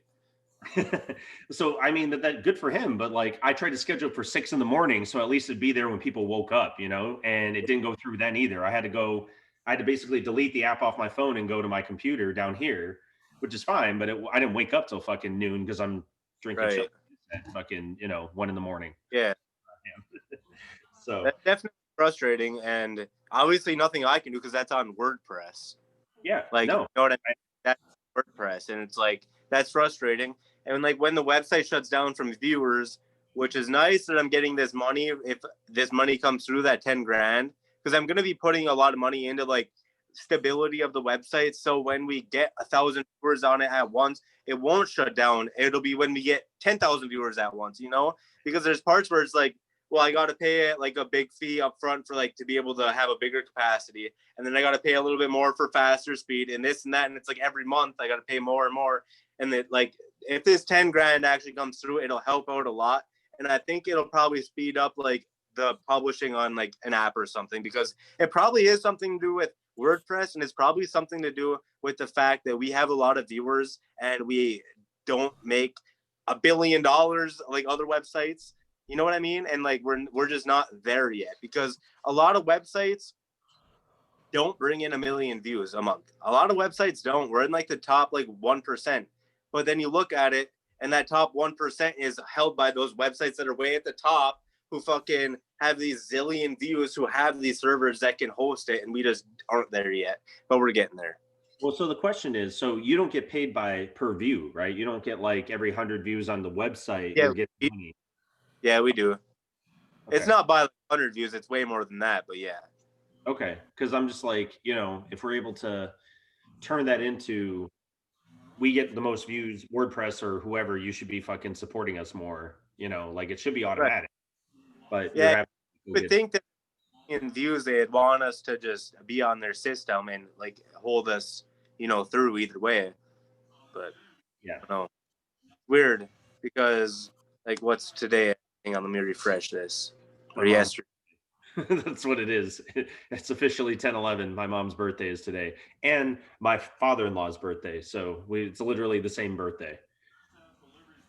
Well, happy birthday to all. So the last few days we've been around 28,000 views a day. Like that's not too bad. And it's like the website crashed once, which isn't terrible. But then we go on October 2nd and we had 68,000 views that day, and the website didn't crash. It didn't crash at all that day, but it's probably because all those views came at once. Yeah, exactly. The spike crashed it. Yeah. And that's what's kind of like, I don't want to overpay like a shit ton, if it's like out of the budget to where the point is I'm paying it. And then like we reach it like 1 or 2 times a month where it would just be down for like an hour or two, like where the system has to reboot itself or whatever. Obviously we're going to get to the point where it does never shut down, obviously. But like right now when we have days like that, but here's the thing. If we had 68,000 views a day, we wouldn't shut down. We would just be around the same. Because they'd allocate bandwidth for it. Yeah, it's the roller coaster ride. Oh. That's hard. What's like a good number for us to hit every day? What do you want to 150 million. I just heard 150 million. Like, where do you really want to be at? Like, what's like really, like right now, like tomorrow, like what would be like an average that you'd want to hit every day? I think if we woke up tomorrow and everyone who said what they're going to do when they wanted to do this said that they were going to put forth all the effort to make this the next big thing, I think that 100,000 views a day isn't out of reach. When we have a day where we get 60,000. How many active bloggers do we have? How many active bloggers? Too many if they're not doing enough blogs. Well, no, but I mean, like, how many people are actually doing? Yeah, how many, like right now, do we actually have like actively? There's blogging? like 5 people under contract that have to do at least 3 blogs a day. And besides that, other people are on not contracts, but on deals where they should post to get paid based on some views. And it's disappointing that those people who are paid off that don't want to put forth the effort, because there's people like myself who fucking went 7 fucking years building this and didn't make a penny. And now we're finally paying off. And it's like, let's just put forth some more effort and get to the next level. Because I know that when I fucking wake up every day at fucking 10 in the morning, I fucking jump on and start doing stuff. And there's days when I'm fucking up until 6 in the morning, like not stopping doing stuff just to make sure that we fucking are stable and able to get to the next level. And there's people here that don't want to do anything. That can always happen though, right? That definitely always happens. And I heard Dave Portnoy say this about the same thing on his show, but they fucking are on a way different level than we are. And I can only hope that our goal is to get to their level at some point. Well, Can but you so believe Dante was like the blog leader? Yeah, exactly. It just shows, bro. If that guy is the fucking blog leader, it just shows that if you post fucking content, you can fucking become the top blog leader on fucking Barstool. Look there's people over there that are only posting like 20 times a week. What the fuck? I fucking sometimes post 20 times a day. If Dave came in and offered me money, which I feel like he follows Pro Sports Extra on Twitter and stuff because of fucking kind of not stuff that he should follow us for. But he follows us? Uh-huh. Yeah, but it's not for the best thing. But We've got. Why does he follow us? The Negas, probably. We've gotten. We're lucky we didn't get in a big lawsuit with them. What'd you do? Dave did it. Dave was the one having sex on camera. Yeah, that was you. We blogged about it. About the Pornhub thing, yeah. I thought it was me. I was like, I don't think I reported anything. I had the screen. I think I'm probably the one that did it. I would take 100% blame even if I didn't do it. I don't think know. I think it was Schultz. Yeah, I'm I thought it was pretty sure. someone else too, but I will take credit. I will take blame. I'll take credit too because fuck that. I'll take the views. But I'm pretty sure it was someone else. I'm pretty sure it was someone else I that can did the. remember Schultz freaking out a little bit. Was it? No, it was fucking. Who's the hockey guy? He was on the fucking We have a hockey guy. games when I fucking hop on videos like this. I fucking remember. I called Tyler fucking Tanner a million times the first couple times I was on video with him. If only I could have charged you for like a fucking $1 a time. You did that too. I know. Damn. What the fuck's his name? He's kind of like a little chubby. You're not too chubby. He's gonna be pissed if he watches this. Is his name Timmy or something like that? Oh, he was Yeah, another Timmy. Patriots fan. Yeah, I'm pretty sure he did that blog. That's right. Yeah. Yeah. I know. And definitely, he messaged me on Instagram. He said, we're going to prosecute you. And then he messaged me on Twitter. Same thing. I DM'd him back. We got it cleared up. I said, we're all stoolies here, man. It was all for views, just what you do. And, you know, I was about to say, you posted Tom Brady's baby's dick and didn't get in trouble for it, motherfucker. Wait, was he understanding or was he just like? Want me to go read it back? Yeah, I would love to know. I would love to see the inside of how much of a dick he really is. That's what I didn't. That's like I like Portnoy, but like when he messaged me exactly, we're gonna prosecute you. I was kind of like, bro, you literally were in the news for posting Brady's baby's dick, and like you're gonna come after me for that. Like you could have said like, hey man, can you please take it down or something? But he definitely got the fucking word out. Let's see here. Portnoy. There is no such thing as bad publicity, kids. For the one person watching this at home, not even. Can you guys see that? Just to see that it's from him. Yeah. What does it say? I can't All right, read let me click on the name so you guys can obviously see it. Oh no, we can see the stool. We can still see the stool. I President. can see that. Yeah. Yeah, but He said, we're going to prosecute you for that screen grab. I said, we are all big fans, Prez. We took it down, brought down the screen grab. We can delete the tweets. I'm sorry, fuck. He said, okay, crazy move to put her face all over the place, even though her face like wasn't even in it. No. And I'm like, yeah, dumb move. Sorry, Prez. We shouldn't have allowed it to be posted. We have like 20 bloggers here who like majority of us all love Barstool. Wouldn't want beef with y'all, blah, blah, blah, blah, blah. He read it, but didn't reply. But he still follows us, and like a lot of Barstool employees do. Like Pat McAfee follows us too. And like I know McAfee followed us. Nice. Fuck yeah. Like we got followers and stuff like that are credible followers. I don't know if you guys ever watched that YouTubers, the Nelk Boys. They're like really fucking. I've heard of them. They're a little too young for. I know they just do really stupid shit. Jesse from Nelk Boys follows us. I'm pretty sure all of the wrestling demons probably bring him McAfee, honestly, because Pat fucking loves that shit, as well he should. I think I blog about Pat and Dylan Bostic, and I know Dylan Bostic decently now because I've had him on the podcast, and I think Bostic mentioned it to Pat, and that's why Pat followed us. Diggs follows us too. Who? Diggs from their show. Tony. Does he? Yeah. Yeah, it makes sense. Well, we got a couple of their interns. That's kind of the good move, right? $20 chef follows us. I mean, everybody hates it again. I had Chef on my podcast once. Was he on the Anomalies? Yeah, episode 17. He gets hated on so much on fucking everywhere. You guys remember Tex from Barstool? What's that? Do you guys remember Tex from Barstool? Yeah. Did you guys know? Okay.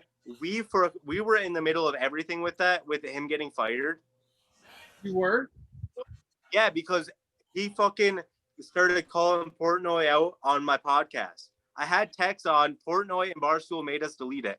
Tex fucking sent me screen grabs from Portnoy saying you got to delete this podcast now. You didn't have permission to be on it and stuff. I don't give a fuck now about saying it. Like, honestly, he came on the podcast. We talked about his stuff at Barstool. I said, how's Barstool? He said, man, you would not want to work here. I laughed. I thought he was joking.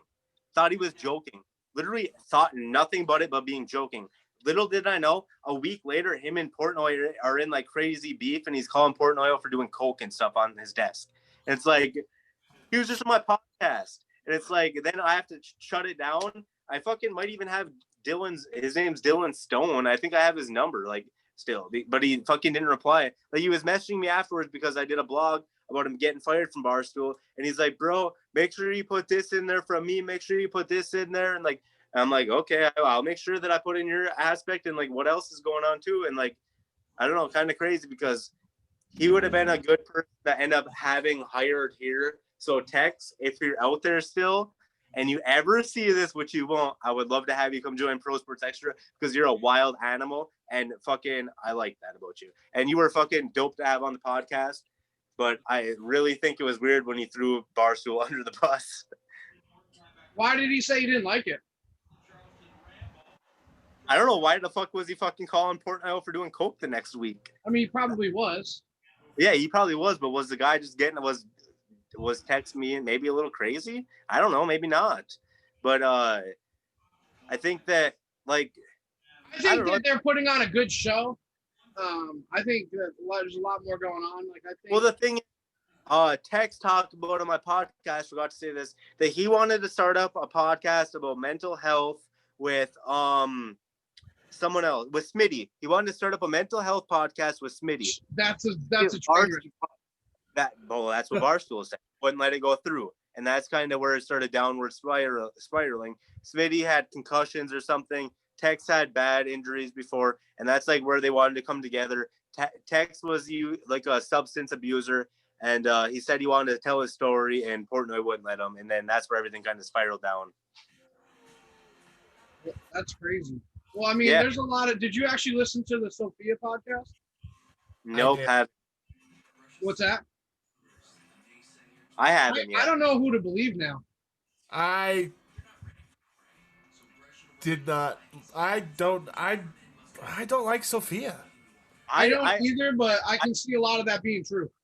I haven't listened to it. I probably will believe most of it. Some of it's true, but I think that Sophia is a snobby fucking bitch who thought she was supposed to make millions, and she wasn't making shit. Most of it was Alex. See, and because look at it. Why would she go back to Salt Lake City? Though? That's the problem. Back after she was gone. The only reason Sophia is number one is because everyone wanted to know her story. The only reason we'll end up finding out if Sophia is successful if she continues to be number one on the charts, like Call Her Daddy still is, and I don't see that happening. Yeah, it was an interesting listen. And I have no idea of any of that shit. Like I said, I just figured this shit out, a month ago? Yeah, Rob just got into Barstool for real. I'm brand new to all this stuff. So I'm just watching him like, I get it. I like what Barstool tries to do. I love all that stuff, but they also try to like create drama for the sake of creating drama. I'm like, that's cool. You do you, clicks are clicks, views are views, but and that's why Big Cat does better than anybody because he doesn't create any really drama. He just kind of does what he does. But then again, I also am a divorce attorney, right? So like drama is my business. So like this shit, everything that I've seen from Barstool, from any of these places, I'm like, this is not interesting stuff because I literally have people walk into my virtual office anyway every day, and it's like the most dramatic shit you can think of because it's their lives. And so I'm just like, all right, cool. Yeah, like, Trav, do you think that's why people are starting to like leave a little bit? I don't even know if it's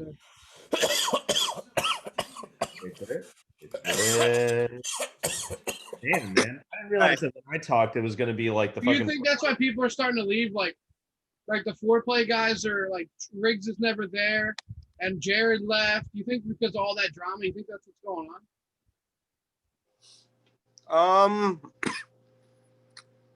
Because those are my thoughts about it. Like there's just too much underlying things that are going on. Well, they just like the soap. I mean, because there's a soap opera element to it, and that's fine. But like, these guys are putting out like actual like the golf podcast is number one, the baseball podcast number one, the college football podcast number one. Like I just think they're realizing that they got to the point where they don't have to all be together at the same time to do what they're doing. Yeah. Well, I think that, I think us being away from each other right now is bad because we're not to the point where we can be away from each other. I think if we were all together in the same house right now, this would be a lot better than doing a video like this. Sure. But I think they're at the point now where they don't have to be together to get to the views and the same success over and over again. And I think that's why they're not in the office. But they had to come together at some point, like is what you're saying. And then, well, yeah, they'll come together at some point. But I think that's why also like Sophia and Alex never came to the office, but they had success.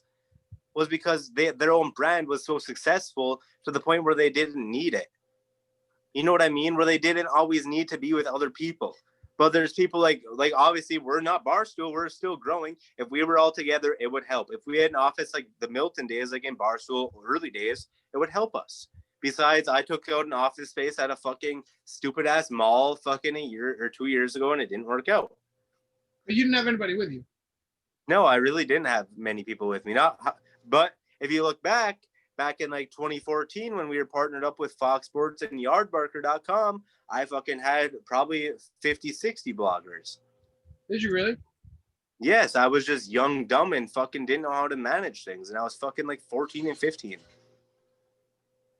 Biggest regrets I have is back then. Well, Rod, hey, just so you know, you have an accountant. Well, yeah, I know. Fucking and a lawyer with you now. The only way you can fucking learn though sometimes is doing it, and fucking I'm lucky that I just learned when I was like fucking like 14 and 15. Like honestly, we had partnerships with Fox Sports, Yardbarker, TMZ, and other websites. Our articles would show up on the sidebar. There was contract negotiations with them and other websites. They were illegal as fuck. I signed them underage. I wasn't supposed to. That was one of the problems. We also got in trouble for a fucking copyright infringement. That ended up breaking the dealership. Fucking another thing popped up where after all that, we had 50 bloggers that I couldn't pay for anymore who were demanding pay that were doing well, view-wise, and I couldn't pay for them. I was 14, 15 years old and didn't know how to manage stuff. And I fucking take blame for that, but I was fucking 14, 15 years old, and I know a lot better now than I did back then. So I will take that. Trev, that's impressive as fuck. I mean, just think about that. Like 14, 15 years old, I don't even know what the fuck I was doing at 14 or 15 years old. I think I was trying to get handy.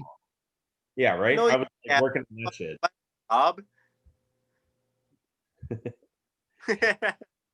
but I'm just saying, like, I'm thinking, like, all the shit that you were already learning. Dude, that's impressive. My fucking, like, besides that, did the network marketing thing. I started other websites, wrote that. Dave Portnoy, obviously the pizza review thing's big. You guys don't know this. I started a website called Business Nerd where I reviewed fucking local businesses' food for like a fucking couple months. I just thought that Pro Sports Extra was meant for only sports then. I didn't think that it should all be tied together. I was young. I don't know what I was actually going to do down here, but I thought it would be copying and be a little too much. Now, down here in the Tampa area, there is one food that is the most popular food. People don't realize it. It's called the Cuban sandwich. It is the most crucial item of food in the entire Gulf Coast region. And I was thinking about doing a Cuban review. Well, before Johnny, I think, even hooked up with you guys and started getting this going, we were going around the local breweries and trying every one of their beers on tap. All of them. And we have it all recorded, so I still have it. Yeah. And we were just trying them and doing like a taste test, doing a fucking review, all that shit for all of our local breweries because there's so many good ones in this area. And we didn't even try to hit St. Pete. We were just sticking with the Sarasota, Bradenton area. There's 9 breweries in Sarasota. But there's like 15 in just St. Pete. Yeah. Like Sarasota has like, fucking, it's an hour and a half to go from one end to the other. In St. Pete City, which is like 20 minutes, there's like 15 breweries. It's insane. Craft brewers are insane. Well, we did a podcast on every single, we went and we still have them recorded actually. Oh yeah. Me and him literally went and we're getting fucking shit-faced trying every single beer at every single brewery. Well, my fiance was our producer, and so we were doing that sort of shit, and we're just like, this is super fun. But we didn't think about posting it anywhere. We just wanted to do it for us. And now that like if we use that content or if me and him did that shit again, now that we know like kind of what we're doing, like post-COVID, oh it my would god, be fucking we were ridiculous. rolling up because this Well, is I an hope- area that lives on that. Yeah. And I hope that fucking this COVID shit can end so that can happen. Honestly. Well, the breweries aren't going anywhere. That's the beautiful part. Even during COVID, I think I've left my house 3 times legitimately to like actually have a day or a dinner out. Yeah, it's How much March. if you let was actually?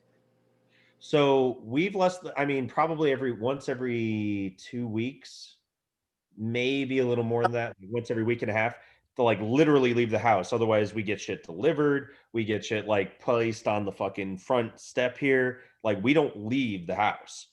And so since March, we've had 3 like actual, I don't even know if they're adventures, whatever you want to call them, just fucking going out for more than 20 minutes to actually hang out somewhere. And 2 of them were at a fucking brewery up in Brandon or wherever because we had friends who were up there. They had food trucks. My fiance actually The designed food truck game down here is very strong. also very strong. But Food my truck, not even leaving the house. what's that? He said food truck. How are you gonna get a food truck if you're at home? No, we had to leave to go see them, but she actually designed the food truck like graphics. So like they did the She's wrap. smart. Yeah, she did the wrap for the truck. And so when it finally like hit the streets in the middle of a fucking pandemic, she was just like, all right, we have to support them. I want to go take pictures of it because I designed it in our house. So we went twice to do that. And then the other time was for my fucking birthday. I was just talking to Johnny about it. We went up to Orlando. And so that took a little longer than 20 minutes. And we just went and basically picked up food from places in Orlando of my favorite restaurants. And that was my birthday. Like, but other than that, we haven't moved at all. But the That's great. brewery, like that shit, people will support it down here like no other. Yeah, like if we actually went, like when this opens back up, I think me and you should go do it like for real this time. I mean, we did it for real last time, But let's like, make it a thing. Yeah, like let's be a little more class A. yeah, we were doing it like what, once a month, maybe? Yeah, Okay, But we were hitting like 3 or 4 places at a time. yeah, we're idiots. you're really that fucking Johnny. Do you leave the house often? I go to work every day. He has to go to work, so Yeah. But besides that, this fucking seems like a completely different world from what I'm living in. We fucking mean, every bar I open. could, but like 20 honestly, days. I could. Like, there's people that go out. Like, I go see my family all the time. I mean, I just after the breakup, I was kind of in a huge depression. So like, people are going out and like playing golf and going to bars What's and the clubs. fucking, how many people are dying? Nobody. in Come on. Florida, No, No. dude, not in our area. not in our area. Well, we Like, had like open everything up And again. we're in the old people area. Like we're like, we're in like the first. well, there's a Man, Like it's actually, I'm not gonna lie. Like it's. I don't want to like. I'm gonna knock on wood or whatever. It's really not that bad in the Sarasota, Bradenton, Tampa Bay did a really good job. really?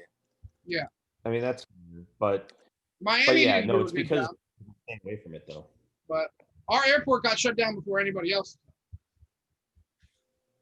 Rob, did you That's say true. you have like was it you or did you say your wife like were you worried about corona? My fiance's got like multiple That's what you- conditions. Yeah, Yeah, so like I'm the only one who leaves the house 90% of the time. But if let's put it this way, I don't mind if I put myself at risk. If I end up contracting it and coming home and giving it to her, I will be fucking inconsolable. Like I will. Maybe not. y'all should just come up here where I'm right here where there's fucking nothing. We were okay. Now, no lie, depending on how this shit goes in November, we would be seriously considering looking at another place to live because the fact that we were at a certain point, Florida was at less than 1,000 cases total for the whole state, and that was the day. Go down to Florida real quick on that map. Yeah, I'm trying to pull it up. But the day before or the day after or whatever, the governor fucking opened everything up and it spiked again. It literally went from like 700 cases to like 2,000 or 3,000 cases in the day from when he kept the state closed to when he just said everything's open, fuck it. And I was like, oh, come on, man. You could have waited like Is that where you are? Sarasota County. Sarasota County. 509 cases. How many people there would you say about, fellas? 400,000. That's really not that bad. So you guys haven't done a bad job. 300,000. Yeah. Is it 300 or But 400? Still though, that's pretty good when it comes to total cases. Yeah, you guys have done it good as your county for sure. But what's crazy is with that few cases, right?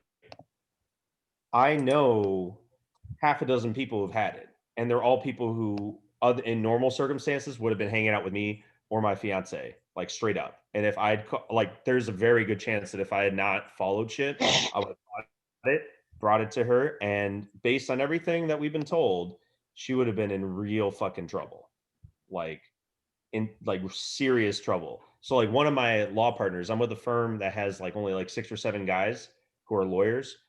One of the partners caught it, and he literally caught it 3 days after I stopped by the office and said hi to everyone. And then he went on like he went off to like Charleston or something. He caught it on a Friday. Not days, like how, like what, like how many months ago? Because right now it's a different strain than like the first one. That's true. I think it was I want to say it was in late July, early August is when he caught it. Okay. One of our friends caught it like early on, like April or May, and the dude was out of commission. He's my age, my and Johnny's age, and he caught it and was out of commission for like a month. Like he had it for 2 weeks and he was done, but he was still having like trouble breathing and shit for like a month afterwards. That definitely did not help. And my firm actually hired him after he fully recovered from that shit. So it was just like one of those things though, where if it had been a month earlier, we would have been hanging out with that guy every week, and then he caught it, like, so it's just one of those near misses where you're like, shit, I don't want to put that on tap. Have they even heard of COVID in Nebraska? Yeah. They probably got way more cases than we do up here. I got 27 in my county right now, but that's actually quite a few.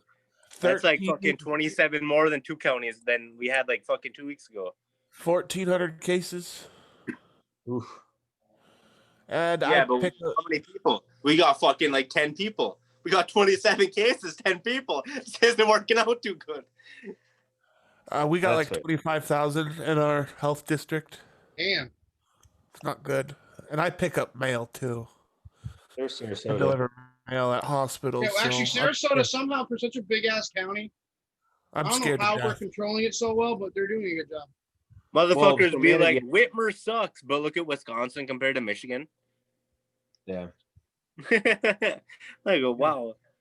But so here's the thing, right? Like Sarasota's at 8,500. The county right above us, we're basically the same county. We just don't like to admit it. They had 12,000, 11,999.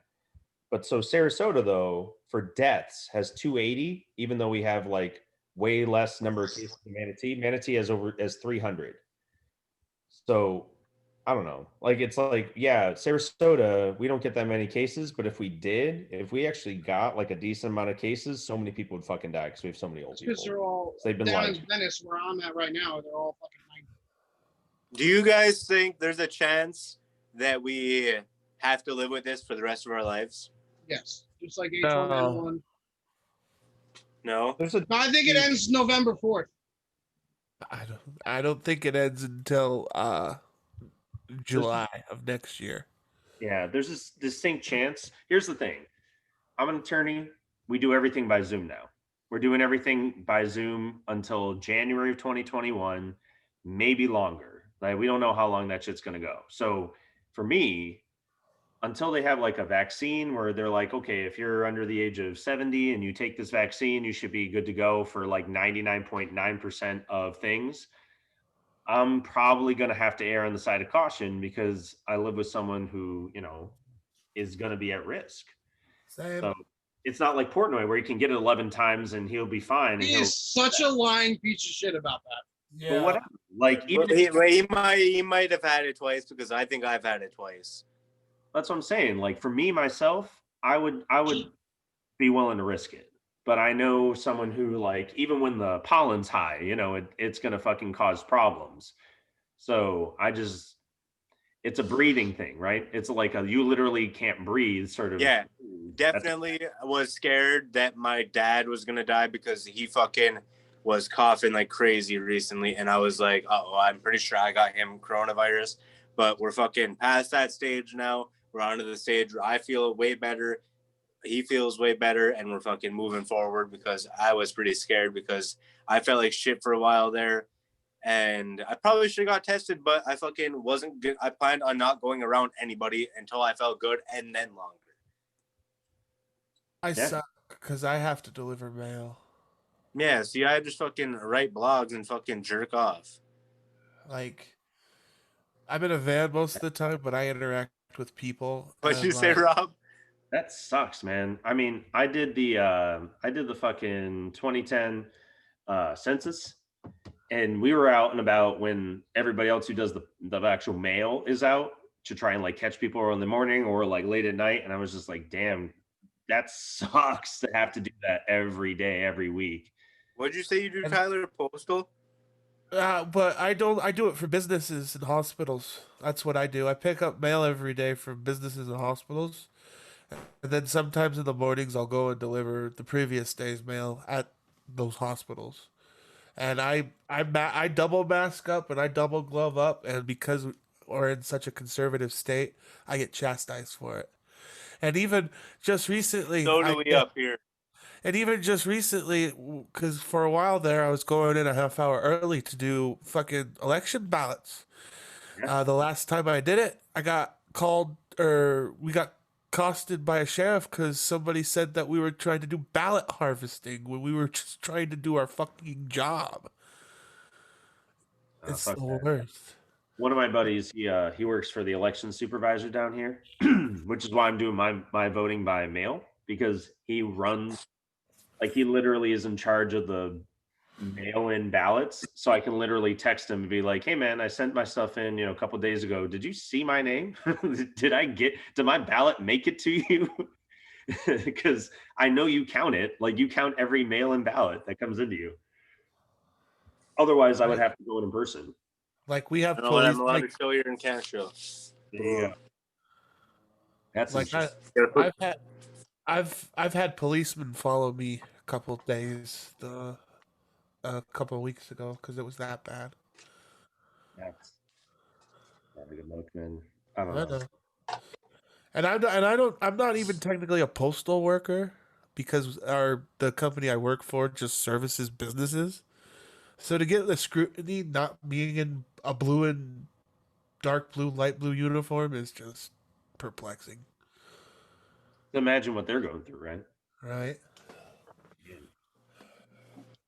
All right. Well, Trev, I got half a beer left, so I got to finish this shit off, and then I'm gonna go to bed. Are you with me? All right. Yeah. Evidently, Johnny What's up? Boy We out. drinking?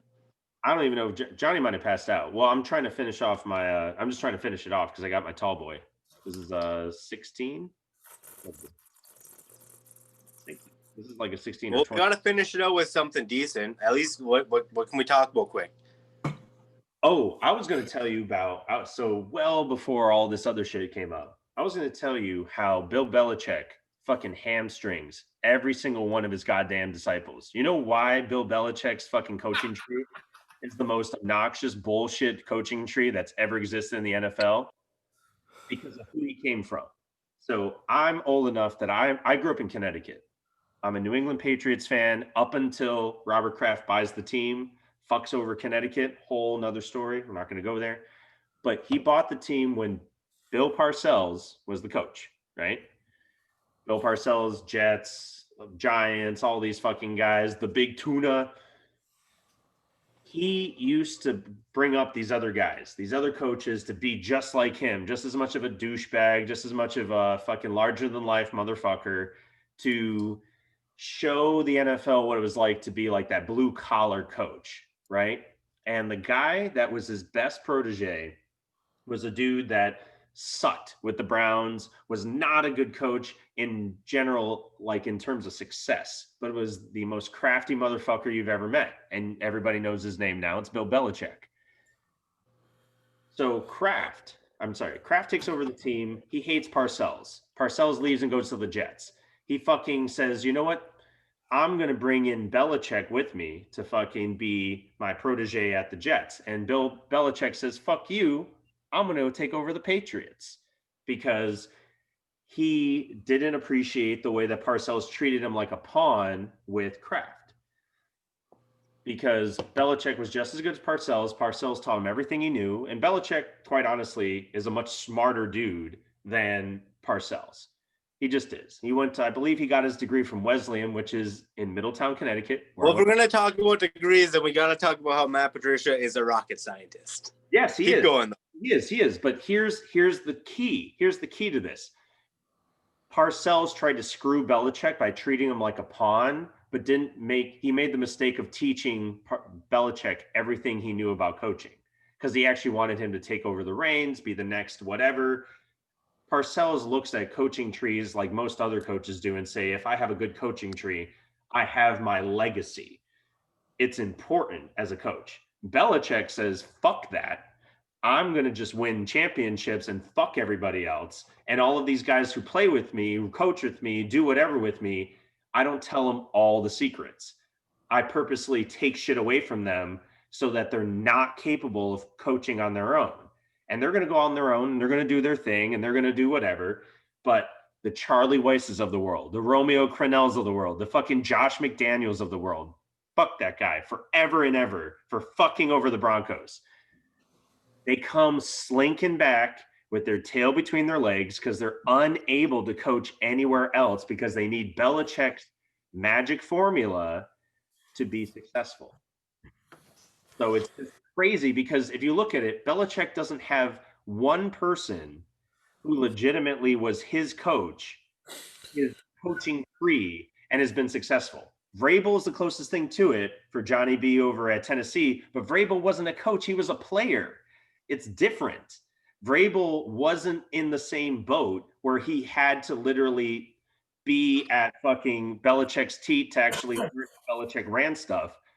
Because the way that Belichick gets around coaches and teaching coaches exactly how to run a team, how to run a defense, how to run all this shit, is he gives it to the players instead. That's how he gets around it. That's how he removes pieces of the puzzle. So if you don't have a Mike Vrabel on your defense for the Lions, you don't have a Mike Vrabel. You're going to fucking fail. It doesn't matter if Patricia's this guru or not. He never had the pieces to make it work. Josh McDaniels went to the fucking Broncos and he said, I don't have the pieces I need. I don't have the Mike Vrabel. I don't have the Tom Brady. I'm going to go trade away Jay Cutler, Brandon Marshall, literally every fucking player on our team. I'm going to draft Tim Tebow in the first fucking round. Are you serious? That's your fucking goal? McDaniels, literally every acolyte of Bill Belichick is set up for failure. They're set up by their fucking master to be garbage as an actual head coach, complete on their own, because Belichick will never give them the fucking tools to be successful because he doesn't want them to be successful. He doesn't want someone to do him the way that he did Parcells. It's as simple as that. He did it to Parcells. He fucking took over the Patriots. He ran the Jets into the fucking ground with Parcells as the coach. And he's making sure that it will never happen to him. And it might have happened one season, one time Patricia beat him, like that. But no one's ever going to stand him up and make him look like a fool like he did to fucking Parcells. And it's just personal. It's deep-seated. It's rooted. It's fucking New England hatred at its best. And because I grew up in Connecticut, I saw it happen live. And so anyone who's ever, when we hired Josh McDaniels as the Broncos of all teams, my only team, I was like, we're safe. We're in the fucking West. We're in the mountain range. We can never be touched by the bullshit that is the Patriots, the Jets, the garbage that happens here with the Giants. We got tainted by it hardcore. And it took us a long fucking time to dig out of it. Only because we got Peyton Manning did the Broncos have a chance to get out of it. We still fucked that up. We only won one Super Bowl with fucking Peyton Manning and a great defense. Why? Because we had terrible coaches. The good news. I also find it suspect that any Belichick disciple that does go off and be a head coach always seems to work their way back to New England and back on that New England sideline. Because Belichick sets it up that way. That's what I'm saying. I don't think Belichick sets it up as like a mole. He doesn't send people to other teams to like bring them down. I think he's just like, go, have fun, be successful if you can, because I didn't teach you everything. So if you figure that shit out on your own, good for you. But if you're my fucking acolyte, my disciple, I'm going to make sure that you didn't learn shit. Josh McDaniels, he was a fucking quarterbacks coach. Yep. And then he went to the St. Louis Rams, and he basically, I watched him send Sam Bradford on QB sneaks 3 times in one drive. Dude is fucking glass, and you pretended like he was Tom Brady. Bullshit. Matt Patricia's once Matt Patricia's days in Detroit are done, he's gonna make his way back on New England. And he'll probably be a linebacker coach again. That's the thing. He'll probably be the linebacker. He won't even be the defensive coordinator. He'll be the linebackers coach because he'll be. Charlie Weiss went back. Romeo Crennel went back. Josh McDaniels went back. There's not one Belichick disciple that I can think of who successfully made it as a head coach or even a coordinator anywhere else, because Belichick does not set you up for success. Someone's got to clip this. I feel like such a shithead because I usually, when I'm doing Zoom meetings in my shows, I usually take notes. I haven't been taking any fucking notes. It isn't really a meeting. It's like a meeting of the minds. Well, usually I take notes of the show so I can know what to write descriptions about when I'm done editing the show. Man, Tyler, that's why you're so good. That's so professional. I fucking wing it. I've been thinking of this shit since I watched Belichick take over the team with fucking Kraft. This has been 10, 15 years in the making. But that's also because I look at, so Johnny and I love college football. We do. But I might like NFL football, the theory, the idea of NFL football better than college because it's a chess game. That's all it is. It's pure, like what we saw tonight with Miami and Clemson. That wasn't a chess game. That was our offensive coordinator, Miami's, feeling that he was outmatched. He didn't have the talent. He didn't have the personnel. He didn't have what he wanted to do his thing.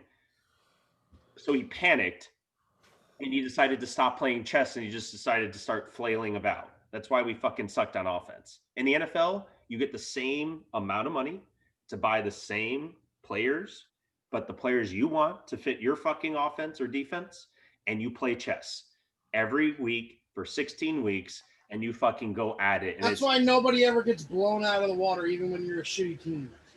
Because it's chess. And when you got enough guys who played chess for a long enough time, they're grandmasters. They're the Andy Reids of the world, where you give them the fucking Patrick Mahomes and he will do great things.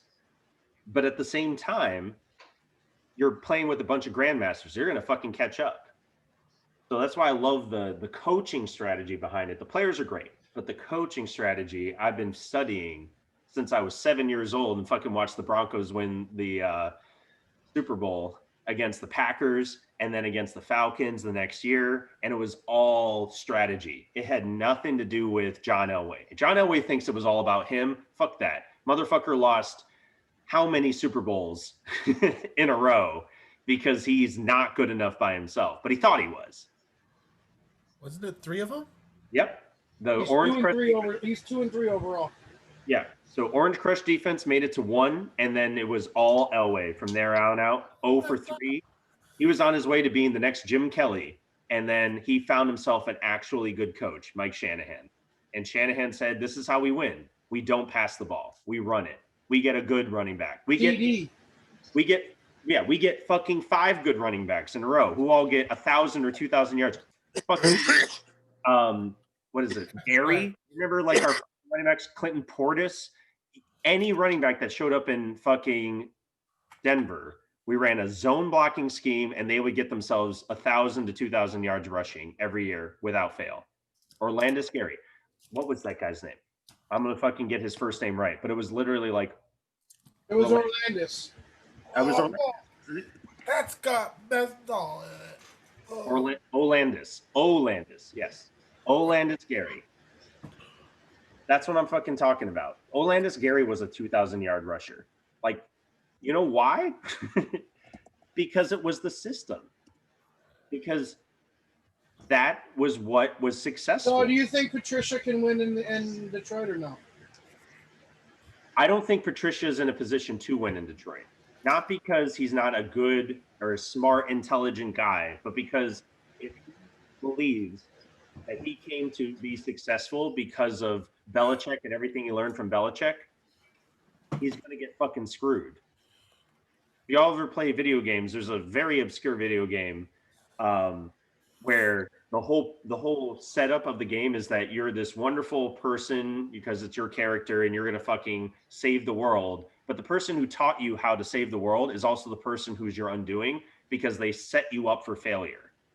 Because you're supposed to get close to saving the world and they fucking turn on you and kill you in a single stroke because they don't want you to actually win. They want you to shake things up enough so that they can win.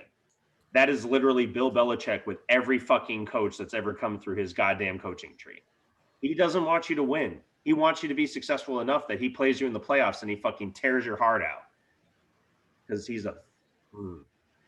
And that's why I give Belichick credit for being the fucking greatest coach of all time because... And Nick Saban does the same thing because he's never lost to an assistant.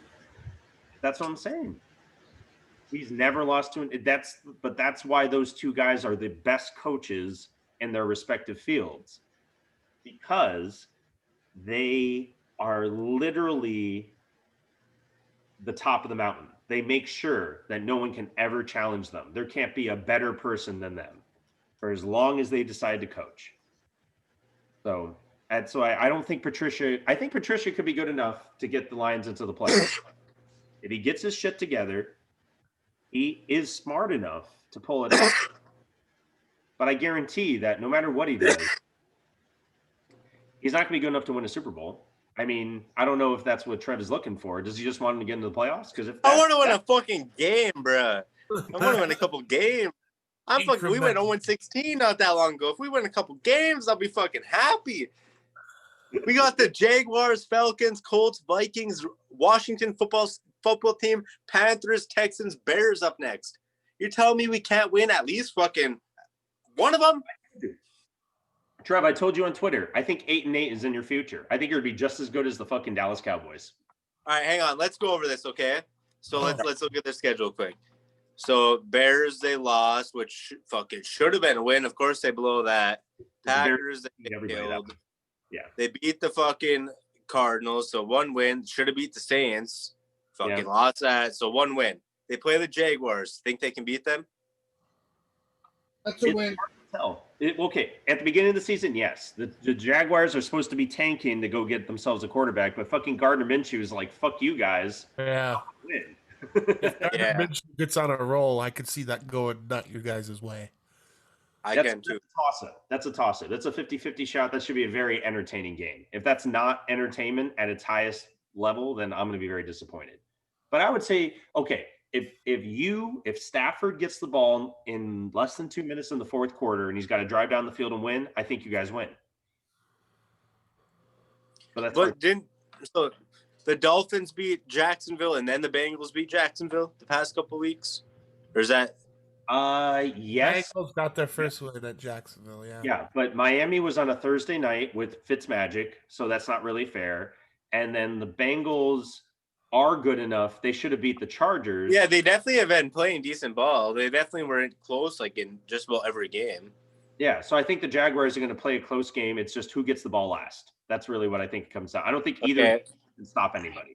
Then they play at the Atlanta. Atlanta will probably lose the game unless we lose the game. Well, but here's the thing. If their head coach gets fired, I think this is what was my point to you is that if you think firing Patricia is the way that your team gets that upswing, if Atlanta fires their coach, they're going to get the upswing because that's what happens in the NFL. The Colts. It's not college. I don't think you can beat the Colts if the game's on the line at the end of the game. But that's because I think the Colts actually have good team defense. They're not going to cause a lot of turnovers, but I don't think you're going to score on them at will. And when you need it in the fourth quarter and you got to fucking go down and drive and win, I don't think it's going to happen unless Stafford turns into Gardner Minshew. Hope your secondary's also healthy enough to, because he'll either wildly overthrow or wickedly underthrow balls. Philip Rivers will. That is Philip what. Rivers equals Matthew Stafford. Oh yeah, just 10 years older. Yeah, no, 100%. And then Matthew Stafford equals Daniel Jones. 10 years. That's slide on Daniel Jones. But here's the thing: the Colts have a better defense than the Giants or the Lions. A way better defense. Yeah. Shoulders above better defense. So that's the problem. That's what you're going to run into. If you guys go up. Then Minnesota. Minnesota's a fucking mess. You should beat them. Also, they're a division rival. You guys should get up in the game. You should fucking crush them. Okay, then Washington. You should beat Same them. thing. They're in quarterback controversy mode. If they really rally behind Ron Rivera and his cancer, you're not going to beat Carolina. Carolina is good. They're sneaky good. But they don't have Christian McCaffrey. Well, yeah, but they got Bridgewater playing well, and McCaffrey will be back. First of all, McCaffrey should be back by then. But second of all, even if he's not, Teddy Bridgewater is finally feeling like he's an actual franchise quarterback and not someone's backup, and he's doing well. He's not going to lose you the game. But he's not going to lose the game. He's not going to pull a Phillip Rivers or Matt Stafford. He's not going to lose the game for someone. I don't know. Then we got Houston. You could be Houston. Very overrated. Since they fired Bill O'Brien. They fired their head coach. So by then, the honeymoon period should be over, and Houston should not be able to do well enough. And it's Romeo Crennel at the helm. He's not that great. So as a head coach, no. Right. Okay, then we got Chicago, which is a toss-up. Division games are 50-50. Yeah, all of Chicago's games are 50-50, but if you have Nick Foles, if Nick Foles gets the ball at the end of the game, he's going to beat. You're going to lose. Yeah. 90% of the time. Especially then Green Bay. Loss. If Green Bay They're the best team in football. Well, okay. Is that the last game of the year? No. If Green Bay has some injuries, you might beat them. Yeah, that's true. They got injuries in their running game. They're super thin at all positions. If Rodgers gets hurt, if fucking Adams gets hurt, if who's the running back? I thought it was Jones, but could be wrong. Yeah. Jones gets like all of they have amazingly unique guys playing all those positions. But if any one of them gets hurt, there's nobody behind them, in my opinion. I guess Lazard or Valdez-Scantling. Yeah, I guess at receiver, just because you still have Aaron Rodgers, I guess it could work. But okay, then Tennessee. That's if that game actually happens. Oh, there it is. Well, this is a lot. We're so far away here. We're fucking 2 months away. Yeah, so either Tennessee has lost half their team to COVID because either everyone died or everyone's cleared. That's what I'm saying. Either they're assholes continuously for the rest of the season and nobody gets to play, or they get their shit together. Tennessee, in my opinion, is the only team in the league that has a real smash mouth mentality, and I think that's real bad for someone like the Lions. Okay. I mean, when your head coach wears a mask that says "Get the ball to Derrick Henry," I mean that just says the story right there. That's pretty badass. Okay, then Tampa. We don't know. Tampa, in my opinion, and this is Johnny. We got our Down by the Bay fucking podcast. Tampa should, on paper, be the toughest team to play in every facet. Great offense in terms of talent, and they should be running the score up on everyone because Arians doesn't give a fuck, and he's a good coach, but he's also got a new quarterback. Yes, the quarterback happens to be the greatest of all time, but also he's still a new quarterback in his first season. He's got hotheads and or injury-prone players at receiver. I don't even know what the fuck he has at running back, and he has like 7,000 tight ends, and yet none of them are actual like game breakers by themselves. And then the defense is fucking top 10, in my opinion. That's a top 10 defense. No matter their front seven's the best front seven in football. It's a top 10 defense, no matter how you value it. So they should be on their way to do a playoff run. But they always pull a Bucks. That's the thing.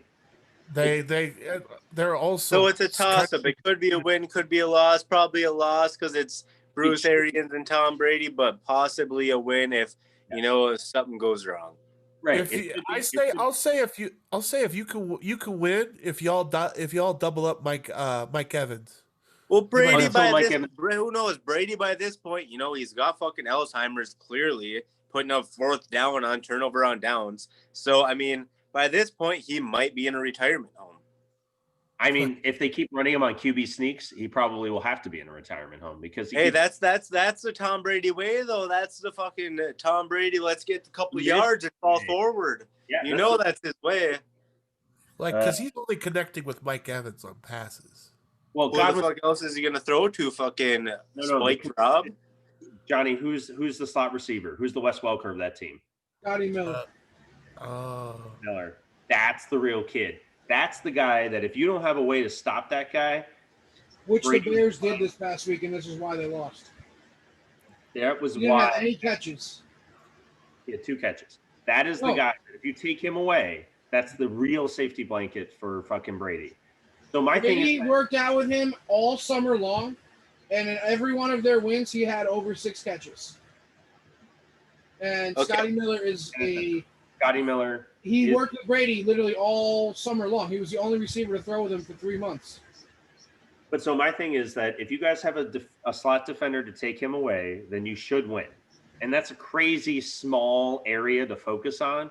But honestly, with Brady, that's all it takes because this defense should keep Stafford from being successful. Are you? I think Detroit wins that game because I think Matt Patricia, if he's still around, will have Brady as number once again because Patricia did beat Brady in that game in Detroit, and I think that it'll carry over in this game. I don't know why. I think Patricia kind of has an idea of Brady. Obviously, been around him for forever, and I think that's one aspect where they might pull away that win. I don't know. But, okay, last game of the season, then they play Minnesota again, so you think that should be a win then? It should be a walk in the park. Here's the problem. So 2 things. One is that I think you split the series against Minnesota. That's the thing. So against Tampa might take that week off if it's week 16 and they're already in the playoffs. If Tampa's fighting for a fucking playoff spot, then it's tough. Minnesota is going to be fighting for a fucking spot the whole year, and they're going to give you fucking at the best game they can both games, and I don't think you can beat them twice. I'm not saying that it's possible, I guess, but Zimmer at that point, their head coach would have been fired if you managed to beat the Vikings twice in one season, because that means that their entire season has been sunk into a fucking bog. Well, then that would be the case that I guess technically he was fired because I was going to say the Lions beat the Packers twice in the same season, 2 times in a row, and then fucking what's his name was fired. So maybe that's how they judge it. But McCarthy was fired. But and McCarthy is garbage. I mean, McCarthy is not the worst coach that the NFL has ever seen. I still keep that in reserve for fucking Mike Martz. Fucking terrible coach. Terrible coach. I fucking hate Mike Martz so much. Anyway, the point is that thank you, Tyler. I love how excited you got about that. That fucking made my night. I remember when he was. I remember hearing about him being in Detroit and sucking dick. But he sucked dick everywhere. He sucked dick in fucking. Hang on, I gotta look and see where he was here. St. Louis, Chicago, Detroit, all of the places. Offensive coordinator for a year only. That 06 was that the 0-16 year? He's been in most of the NFC's teams. Such a douchebag too. Uh-huh. He fucking thought he could beat the Patriots just by throwing the ball 15 million times and literally gave pick sixes to the Patriots once or twice. 4 of them. You had Marshall Faulk, you piece of shit, not feed Marshall Faulk the ball. And they're playing in New Orleans when they lost to the goddamn Patriots. Marshall Faulk is from New Orleans. Imagine how terrifyingly bad you have to be as a coach to not feed the guy who's lived from the place that you're playing in. He only ever wanted to be Marshall Faulk. His entire life wanted to be the guy to win the Super Bowl in New Orleans because he's from New Orleans, and he touched the ball 5 to 10 times with Mike Martin as the coach. Dick Vermeil would have fed his ass until the fucking cows came home. Because Vermeil is an actual good coach. Mike Martz is a sham of a human being. And then the fucking Bears took him over. This is the same guy who decided to call a reverse against the fucking Packers in the playoffs. I was there. I was in Illinois. I went to Illinois watching the Bears, and they ran fucking dive for 5 yards. He called a timeout. Mike Martz called a timeout on his own play when they actually got the first down to continue the drive to fucking win the game. He called a timeout to fuck his own offense over to call a reverse play to not Devin Hester and not running it to the open side of the field. I'll never forget it. The worst fucking play caller of all time is Mike Martz. Anyway. Devin, you could argue Mark Martz ruined Devin Hester, but that's another rant for another day. These are the takes that you get from Rob when he gets on a roll. Okay, so Rob, what you're saying, the Lions could either win out besides at Tennessee and could fucking lose out besides Tennessee because they're losing Tennessee. So, what I'm saying That's is what you said. You were like, honestly, we all said it though, because it's like honest. It's honest though. Like every game's winnable, but every game's losable. And then Tennessee and obviously Green Bay is a scary game, and like Tennessee is probably going to lose. Green Bay probably going to lose, but the other games are like winnable, but also very losable. The reason why they're losable is it's going to come down to the last fucking. What is it? It's a fucking Detroit Lions. What the fuck you mean? It's not because they're coming. It's a fucking Detroit Lions. That's why, bud. I've been a fan long enough. Okay, Since the day I was born, I've been fucking cheering it on. I started a website because I was so passionate. I fucking know, bro. I know. The pain is real. That's why. Don't go full crybaby on me, all right? I got to, man. I called you the crybaby because I'm the crybaby. That's like Dave Portnoy. Dave Portnoy calls everybody else on what he is. That's true. That's fair. I love the projection, though. That means and that's going to be clipped at some point, and it's not going to be today. It's going to be in like 5 years down the road. Just saying. No, that's fine. I'm fine with that. My thing is that I can't wait to comb through all 8 hours of this footage and like 12. Oh man, Tyler, you're a fucking saint. That's all I got. And that's why this 21st, and especially seeing him getting 10 grand, that the guy who works the hardest out of all of us besides me is Tyler. And he's definitely gonna fucking get an extra bonus for all he does. Because you fucking, I think we all know it. Bro, you fucking produce every podcast. Okay, I swear, dude. Like honestly, I already said that all this. If I get fucking this 10 grand, I'm not gonna use it. The one thing I was actually thinking about doing with it was buying my dad a truck, because I fucking would rather give it away to other people instead of myself, because I don't fucking need much unless I'm fucking doing it to get this PSE fucking house up and running. So either way, you will see fucking extra money because you are a fucking grinder, Tyler, and we appreciate it. And you fucking have been doing it for a long haul so far. We fucking love it, Tyler. I mean, what you did with 5 p.m. at Monty, it's only been a few episodes. I'm just like, I'm blown away by the quality, man. You do such a great job. Like, I don't know. I will say, Trev, that I am the only one who produces a show other than Tyler at this point, because I do Spiked. Just because we haven't asked Tyler for it. But, you know, I would happily hand it off to Tyler, but I'm okay with doing Spiked. I'm okay with doing Spiked. You should just keep doing that for now, because Tyler is going to have a full plate because I got a fucking shows coming out. And also, I'm taking 4 classes between 2 universities. Yeah. He's going to be flooded. You got to get him an intern for free. That's true. But that's like, I'm fine with doing Spiked. It's in my fucking name. I'm fine with being the producer for that show. No big deal. I just have to deal with Johnny. It's not a problem. that what do you mean not a problem? That is a problem. I've known this guy way too long. That is the best problem to have. So let's be real. I've known Johnny. You're a cool dude. Honestly, I enjoy. Honestly, out of a lot of people that I've worked with, and like other people, I enjoy working with you. So that's dope. Well, same here, man. Yeah, I'm excited we bring the PVOs, man. You have a lot of passion towards it. All positivity, positive vibes only. Units only go up. Everything goes up. That's it. It is going up, and we're just gonna keep going up. So here's what I'm going to tell you, Trev. So you were saying like, yeah, no, the Lions could go win out except for those 2 games or lose out except for those 2 games. I'm going to say the Lions are going to end up with as good a record or better than the fucking Dallas Cowboys. This is what I'm going to tell you right now because I'm guaranteeing they go. The Cowboys could win the division, bro. Yeah. At a 7-9. The Lions are winning the goddamn division. The fucking Green Bay Packers are the best team in football. I fucking hate the Green Bay Packers. Last year, I probably said I'd rather fucking have Aaron Rodgers. I wasn't going to say what I was going to say, but I was going to say it. But I'm not going to say it. But either way, the fucking Packers are the best team in football. And I like Aaron Rodgers because he's on the Pat McAfee show every week. And it pisses me off. And he's hysterical. Second hour. Shut up. No, he's not hysterical. He's a fucking G. Stop it. This is the problem with fucking Aaron Rodgers. You just hate him so much. It's the same feeling I have for Tom Brady. Because he beats us every year. And he's extremely charming and very funny.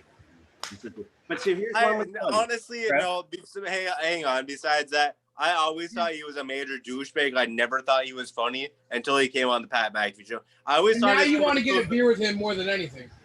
I always thought his shows on the Pat McAfee show were good. I was gonna say his fucking shit on the field, his discount double check, his commercials. I always thought them were so dumb.